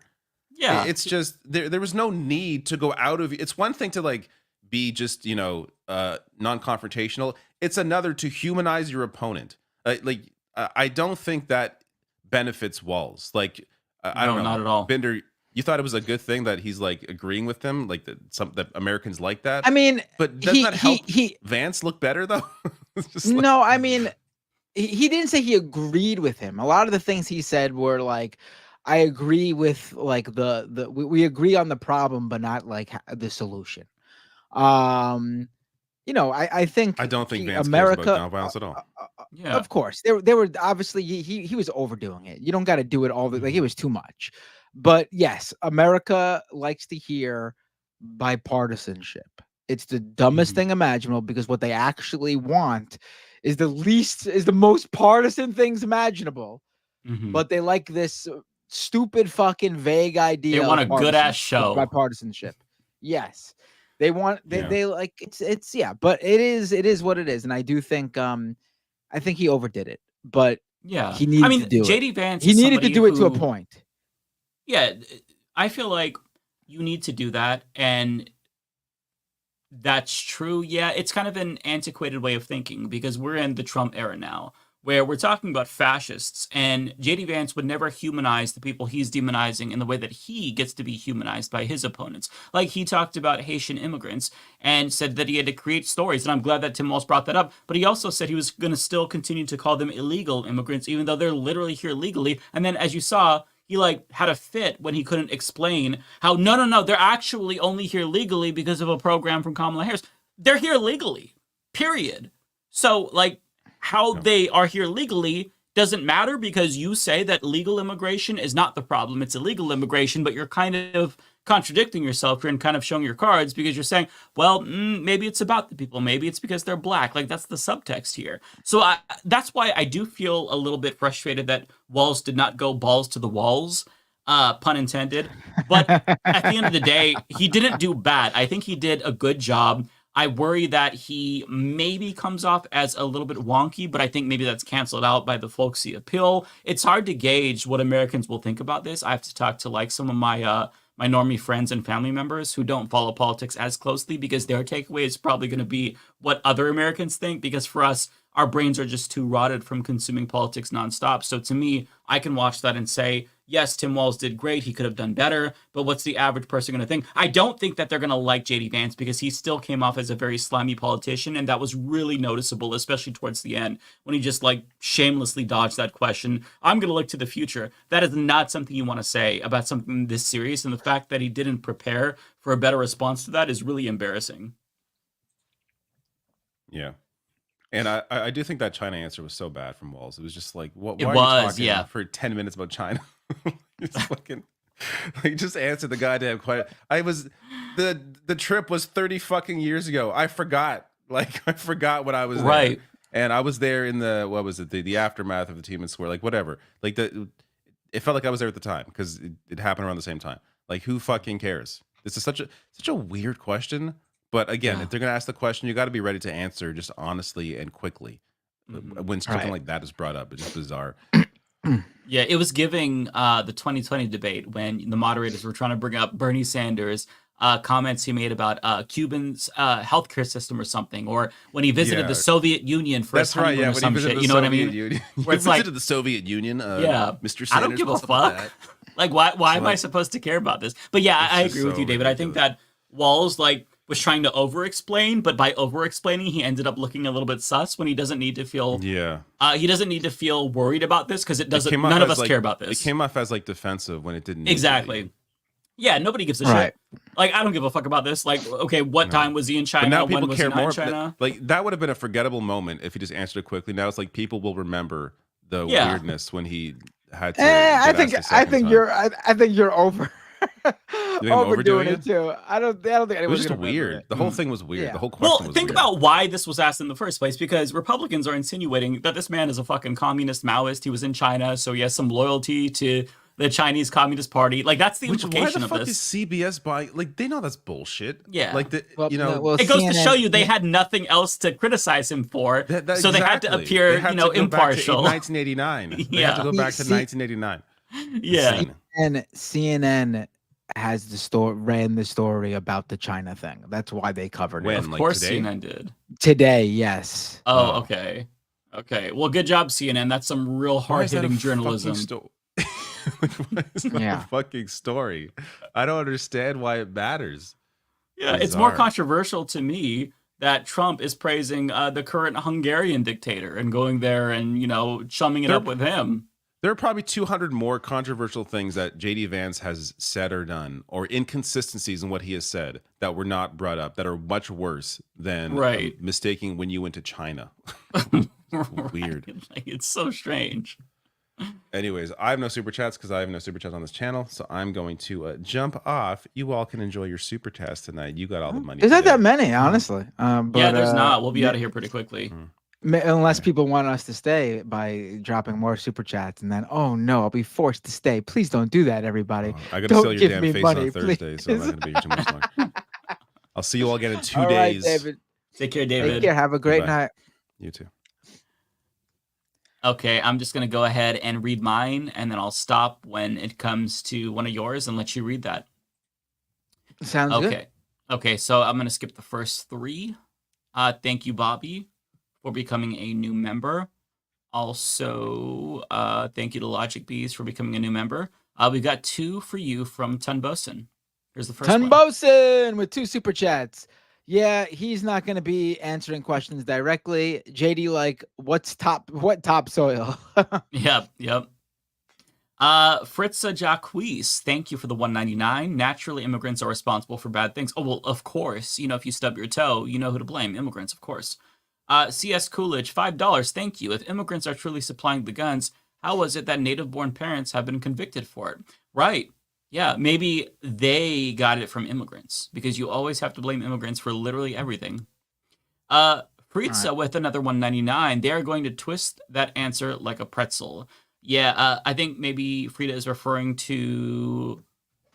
Actually, I don't know what Frida is referring to, but they might take the portion where Tim Walz was like, I was friends with a school shooter, where he clearly misspoke, but it's a bad misspeak. That would be so stupid to grab that though, because that's Right. obviously it's like that's not.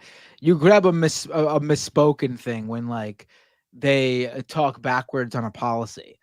Clearly, Right. no one thinks Tim Walz is hanging out with school shooters. Right. CS Coolidge with $5. Thank you. Good for Gov Walz fighting the stigma around mental illness. Yeah, I'm really glad that he said that, actually. That was a great line on gun violence. Fritza, thank you for the $1.99 again. We are immigrants, not aliens from another planet. Yeah, it does bother me that he keeps saying that, because he does talk about them as if they're aliens. And that's the point. You know, he doesn't call them, he calls them aliens because he's trying to dehumanize them. So it is purposeful, but it is gross, and I'm glad that you are picking up on that, and we're not desensitized to that. Fritza, thank you again. No, David, even legals cannot buy a home in America. Yeah, that is very much true. Fritza, again, thank you so much, Fritza. Mike, it's like Matt said, JD is a moron. Yeah, I agree. Damn, Mike, you're on fire with these super chats. Got a lot. Jeez. Save Grace and Cats, $5. I wish the fact check would say exactly how many non-citizens own single-family homes in the U.S. Yeah, that would be nice. We've got one for you. Oh. Tokyo Hans with a super chat. Vance on childcare. People say they don't have options. We're going to make it easy. Women stay home to take care of kids. We're going to raise pay for working men? No. Right. I mean, if I recall correctly, his childcare is his mother-in-law.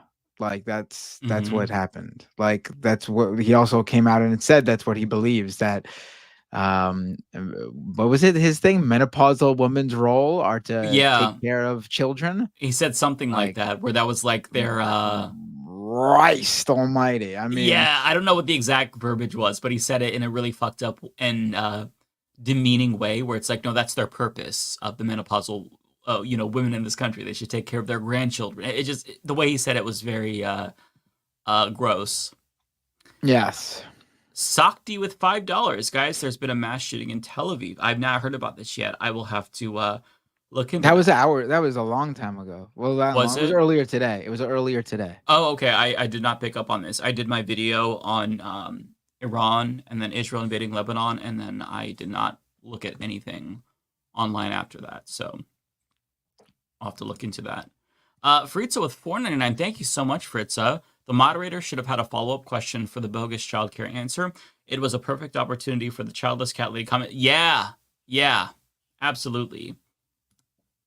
Save Grace and Cats with $20. Thank you so much. But the percentage of homes in the U.S. owned by non-Americans is usually pretty small, between 2% and 3%. The percentage of commercial real estate owned by foreign investors is a lot higher. Yeah. I mean, that would have been a point that he could have made, but JD Vance was too focused on demonizing like individual immigrants, but he doesn't care about like multinationals or foreign investors buying up homes. It's just, those immigrants at the very low level, the individuals, the families, they're the ones who are causing the housing crisis because they're buying up all these homes and now you have nothing. It's like, bro, who believes this? Who believes that an immigrant who came here with the clothes on their back is buying homes? Jesus, if it's that easy for them, what are we all doing wrong, right? Sage and Candle with $2. Thank you so much. He's shaming those using it. He sees it as charity. This one's for you. Looney Tunes 9000. Walz should have said "fuck you" to CBS. The mods were right, down rude and AI sounding. They have no balls to fact check JD Vance. They did. I thought they did an okay job. I didn't take much issue with the moderation. CS Coolidge. None of these moderators are great. They're all establishment, like very centrist at best. In terms of what we could have got, I thought they did fine. Yeah, I agree. CS Coolidge, $5. Thank you, CS. Abortion Portion. Should be a Schoolhouse Rock song. Great watch party, amigos. Well, thank you so much. Glad you tuned in. Big Mac with $20. Thank you so much. Not gonna lie, I think you had the most nuanced take on Alan Lichtman, Mike, mostly because you didn't outright dismiss him. Well, I appreciate you saying that. I didn't make a video about this, but I tweeted about Alan Lichtman. This is the professor who came up with the 13 keys to predict that guy's elections. crazy. Sorry, I'm not. Well, I'm not as dignified. I'm not as nuanced. That guy sounds crazy. Well, listen, what I will say is that as somebody who comes from political science, I respect the field, and I think that his keys are actually really useful. With that being said, though, I actually do think that he kind of delegitimized himself this election cycle by really showing his cards and like putting his 13 keys on some type of a weird pedestal, as if it's like he was saying. One thing that really bothered me was that before Kamala got into the race, or no, it was just after Kamala got into the race, he said that now, in order for her to win, Biden has to step down and she has to assume the presidency so she can get another key. When it's like, wait, hang on, you know that the keys are just like, it's probabilistic. Like, I don't understand why he's saying that. So I did not dismiss it outright. He is nuts. Yeah, I think that the methodology itself is sound, albeit outdated and subjective, right? I think that the way he fills in the keys is arguable. Like he says, he doesn't give Democrats the foreign policy key because he thinks Gaza is a disaster. That being said, though, I think that he needs to rein it in a little bit. I think he's gotten too cocky. He for sure. I mean, I think that the arguments on Twitter are very unbecoming of somebody who has a good record otherwise. He hasn't. He's kind of like fudged a little bit, right, when it comes to popular vote or electoral college. Like, what is it predicting? I get that, but nonetheless, I still think that the keys are useful, but they're not everything. It's not the end all be all. If you win the keys, it's not guaranteed you win the presidency. So I wish that he would rein it in, come back down to earth, drop the hubris bullshit, and just act normal. But I feel like he's kind of becoming a little bit Trumpian and a little bit of a Biden dead ender, or he was at least. And yeah, that's my thoughts. You feel free to share your thoughts on Professor Lichtman. I mean, I told you my my thoughts on him. You've been a better judge of character than me on people, so I would probably say you're right. I don't know about his about how legit what he's saying is. What he's saying is, I should say, the actual data or whatever. But we've seen people like him before.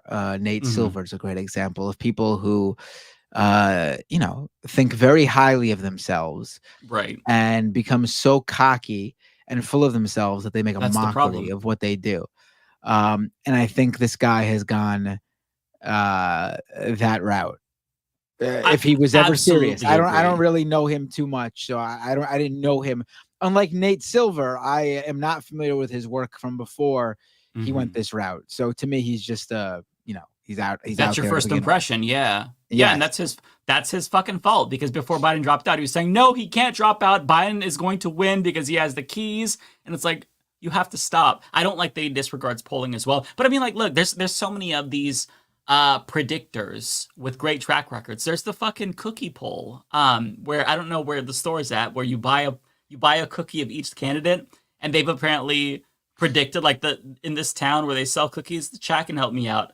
They predicted every single presidency except for one. And this year, Trump won the cookie poll, but he won it last time and lost the election. So I guess the cookie poll is illegitimate. All I'm saying is that, like, nothing is also a set cookie in poll. stone. A cookie poll makes no sense. People, if you live in an area where there's more Republicans, that person's just going to win the cookie poll because more people are going to buy that cookie. Right. Like, it's completely bullshit poll. Can you buy 2 cookies? 3 cookies? I mean, what's the methodology here of the fucking cookie like, poll? the idea anyone takes this stupid shit seriously, like, oh my God, it's insanity, man. Yeah, it's Groundhog Day for, like, politicians. Poll, it's a like fucking cookie poll. Yeah, it's like horoscopes, like it's pseudoscience, right? Like, it's not grounded in any real methodology. So I think that yeah. But thank you. I guess I kind of like unnuanced my take on Alan Lichtman. Well, maybe it's still nuanced, right? I think the keys are useful. It's more nuanced than me. Yeah. He needs to chill though. CS Coolidge with $10. Thank you, CS. Way to go, CNN. Way to follow up defaming Rashida Tlaib. They're on a roll, aren't they? They really are on a roll. Michelle, $5 super chat, no message. Thank you so much. Chris Corcoran with $5. Appreciate that. I wish Walz was harder on Vance. I do too. But I feel normies will find Walz's respectfulness appealing. It's like how debates theoretically were before Trump. That's a great point, actually. I can see that. Zythone XV2 with $5. Thank you. I probably butchered your name, but nonetheless, appreciate the super chat. I think these debates should get rid of the time limits. Then JD would have had to explain and fail himself more. Yeah, that's true. It sounds great in theory. The problem is that they wouldn't be able to move on because they'd be stuck on one topic the whole time. But you could still have structure without strict time limits. So yeah, I'm open to changing the methodology a little bit. We're here on hour 8 of the VP debate. They're still talking about immigration. Right. Yeah. Well, that's all the super chats we have. Oh, is it? Wow. Yeah. Wow. Not a very lucrative night for me. Let me go home. I got some on Twitch. Let's see. Rock'em Wings. Thank you so much. Subscribe with Prime.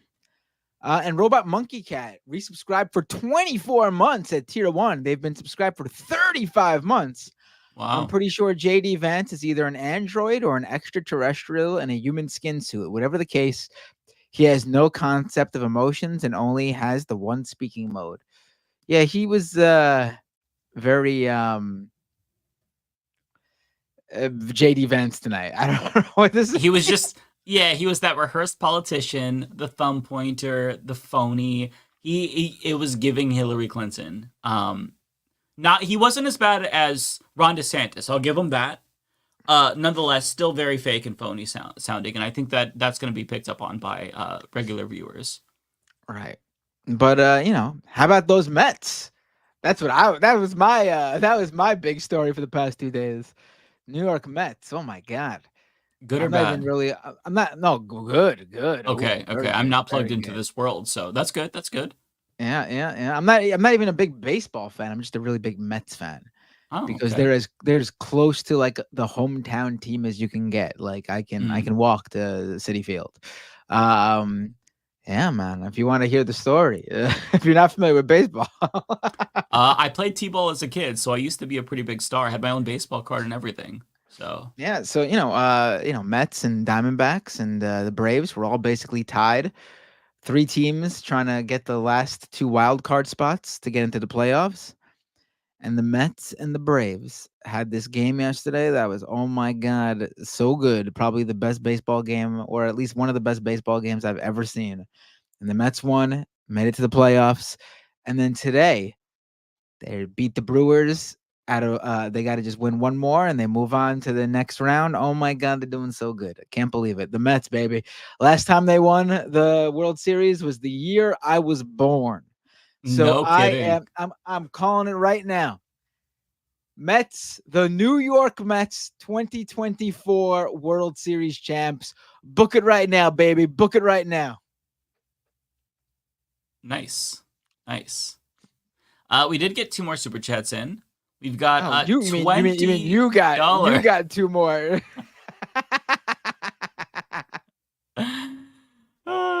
We've got $20. Thank you, Big Mac. What do you think about Michael Morris saying that Kamala Harris is just an employee of Joe Biden in his latest YouTube video? I'd have to see it. I'm not sure what he means by that. I'll check it out, though. I do appreciate Michael Moore's commentary. I think he's been more right than most people. So I'll reserve judgment because I don't know what he means by that. Sam Roker with $100 super chat. Thank you so much. That is extremely generous. I have no sound bites for you. Sorry about that, but thank you for the money.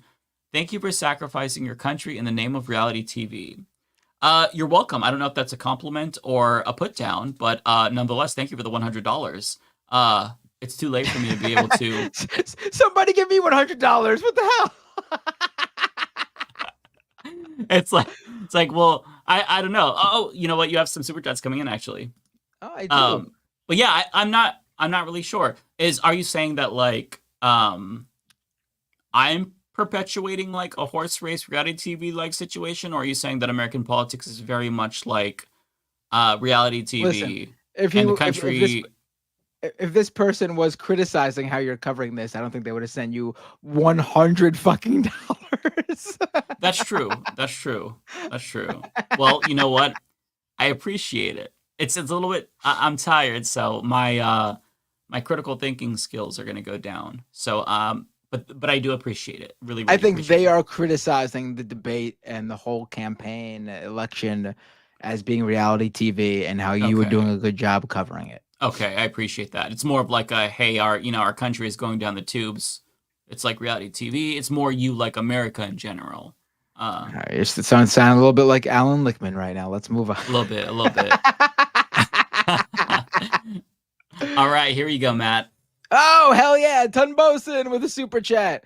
Post-debate news headlines. Tim Walz misspoke about being in Hong Kong 35 years ago. Tim Walz misspoke about being in Hong Kong 35 years ago.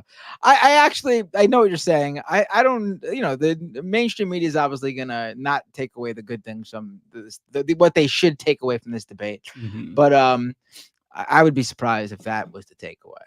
But, wouldn't be the first time. Yeah. Also.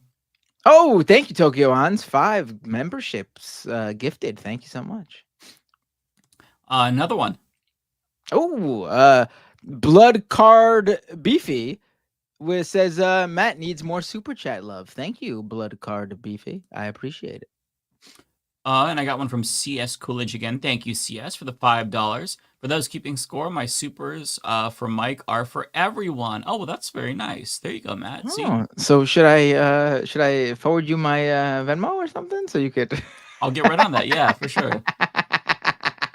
Tara, thank you so much, Tara, for the $5. Appreciate that. Do you think it was on purpose they chose 2 women to moderate? Possibly. It's possible. 2 VP candidates that are male, 2 women, balance it out, maybe. Hard to say for sure, though. It is CBS, so CBS news director was like, "Yeah, we gotta get some broads in here."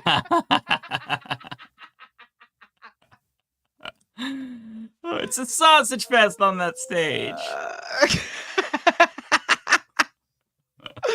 But no, to take it seriously, I don't know. That's a good question. It might be just like maybe a seniority thing. I don't know who is even over at CBS. I swear they are like to me, like out of the news networks, they are. Oh boy, if I say this, maybe they'll come after my video the debate. But they feel like out of all the news networks, they feel like the bottom rung, like the bottom tier, right? Don't they? They're not NBC. They are ABC. to me for sure, because they copyright claim everything that we do whenever we cover their shit. So yeah, to me they're the bottom tier for sure.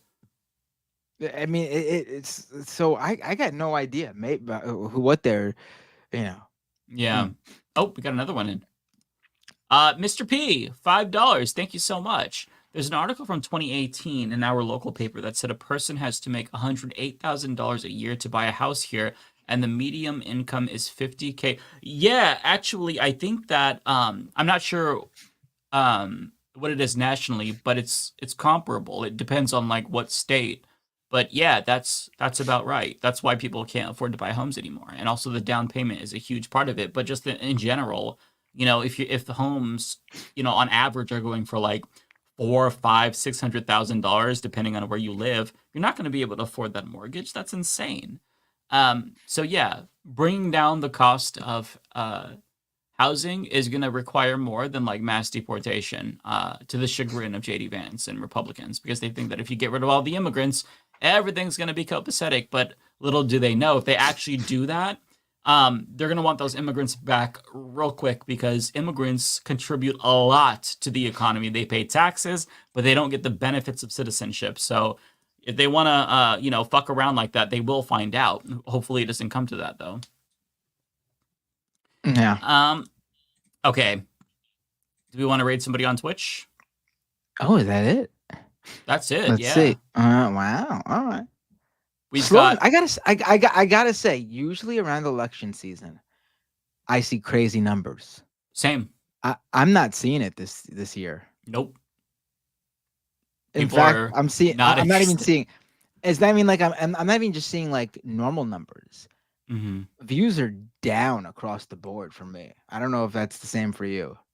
Views are average for me, which is not common for an election year. Usually election years are very good. We are political channels. This is when everybody tunes in.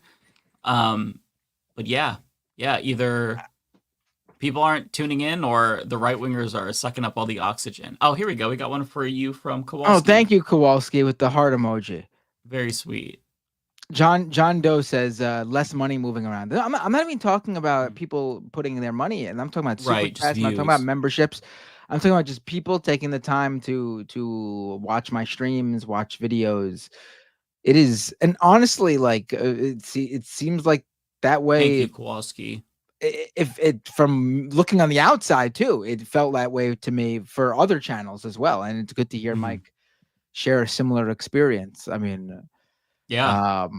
I don't know what's going on, and maybe it's time to pack it in and retire from the politics channel. Yeah, that'd be great for our mental health, probably. Although having the outlet is really nice, I will say. Yeah, maybe I'll have to start my my New York Mets fan club YouTube channel. There you go. Yeah, we'll just all go in different directions. Me and David will branch off into video games. You'll start your sports and wrestling channel. Rebecca will continue with her journalism that she's been doing. Shades of Good News. She'll do hers. And then Lance is going to continue with his comedy career. Veer into politics once in a while, but for the most part, be pretty apolitical. That's what's going to happen. Oh wait, this isn't super chat, but Biva in the chat says, "Never forget that the right wing pivot can be lucrative." Maybe I'll do that. Maybe I'll start a little right wing channel. Maybe I'll kick off my. I'll get started on the script for my debut "Why I Left the Left" video. It would be far more lucrative for me because I could be like, listen, as a homosexual, I can tell you that these anti-gay laws are not bigoted at all. And yes, you can disown your child for being gay and not be a bigot or a homophobe, okay? Like that, I would be a millionaire. Look at Dave fucking Rubin. Dude even got Russian money. how I can see the headline for your first YouTube video now, actually. How this former Jimmy Dore fan came back to loving Jimmy Dore. I don't think Jimmy Dore is going to put up any numbers, though. That dude is irrelevant as far as I've seen. I mean, he's got he might be irrelevant to the mainstream conversation, but you gotta believe this dude's still pulling numbers with his very niche audience. Like, let's check out his YouTube right now. I don't know if it's, I don't know if the trajectory is up or down, but I'm gonna assume that he's still getting lots of views. I would imagine he has over 1 million subscribers. He's got to be putting up some numbers. But by the way, real quick, I got a super chat from Kowalski, $2. Take calls during the next debate. That would be amazing. We do need to figure out how to take calls. And you got a massive super chat, Matt. Did I? What's that? You did. Where is it? Let's right Whoa! Here. SJ says with a $50 Canadian super chat, which means it's in Canadian money. Which means it's sent from the world, the land of Bret the Hitman Hart. I love it. Super Beefy said to show some love to wait. Oh, you spent all that money and messed up the super chat. Super Beefy said to some Matt some love. I think you mean Super Beefy said to show Matt some love. I appreciate it, SB. SJ. I really do.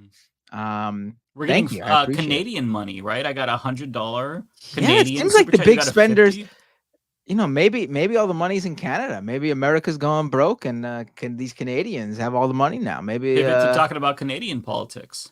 Maybe I should. Maybe I just what's going on in Canada? What's my it's Trudeau, like the stock market. Trudeau up or down? Am I a fan of his today, or am I not a fan of his today? Yeah, he's down right now. So yeah, he's on everybody's shit list. Oh, we just got another one here. Oxpecker, thank you for the $5. Can you all raid Shark 300? Yeah, let's do that. I'd love to raid Shark. Let's raid. Let's find him. I don't have a lot of viewers though, so it's kind of embarrassing. I just have 13 I don't viewers. either. I have a little bit more than that, I think. But I don't think he's. Oh no, there he is. He doesn't have many viewers right now. He doesn't have very many viewers right now. So okay, so he'll appreciate it. Okay. Yeah. But wait, is he on right now? It's just a blank. It's a screen with a screenshot, and I don't see him on there. Yeah, he's on. It shows that he's live from me. Okay, but is he there on this? Some people just leave their stream running and they're not there. You know what I mean? I don't know. All right, I'll take the. Oh, look what just happened. The copyright claim on my stream, the Leftist Mafia stream last week, got let go. Oh, did you? Okay, I challenged mine too. The Shane Gillis podcast with Theo Vaughn tried to claim the fucking Eric Adams PSA video that we played yesterday. Listen, I know how it is. It's an automated thing. But the fact that YouTube allows these guys, any of these copyright claim eligible people, to just fucking claim anything that they show on their show to begin with without actually having the rights to it, first off, is ludicrous. Because I guarantee you there's a whole bunch of people who don't realize, like we do, and lose out on whatever couple bucks that they could get. And it goes to these huge podcasts. And when you add up all the different YouTube channels they probably do this for, wouldn't surprise me if they're pulling thousands of dollars a month from unofficial, from wrong copyright claims. Right. Which is why Shane Gillis needs to turn off automatic claims. We all have those turned off because we know that innocent people would get copyright claimed. If I play some clip from CNN, they might claim somebody else who plays the same clip. It's ridiculous. It doesn't work. You have to turn it off. It's very clear what should be done here. YouTube should have the automated thing that scans for this stuff, but then it shows a dashboard with all the stuff they scanned for. And you still have to go through and view it to see if it's actually, because listen, I get it. There's so many YouTube videos up there. How are legit copyright holders supposed to find all this stuff on their own? So there could be the system to scan for it, but it doesn't automatically claim the video. That still has to be manual because the company still has to actually view whether it's copyrighted material. Yeah. Oh, I already rated Well, I will Shark. do it now. I will do it now. Hold on. I didn't mean to go off on this tangent. I forgot that I hit the raid button. Yeah, and it just automatically did it after a while. He is on, by the way. His camera's off, but he's on and he's reading. All right, cool. I'm gonna hit that raid button right now. Thank you for tuning into the debate, everyone, and we'll see you on Leftist Mafia on Thursday. Thursday, we'll be right back. Yeah. Yep. All right, everybody. You take care. Have a good evening.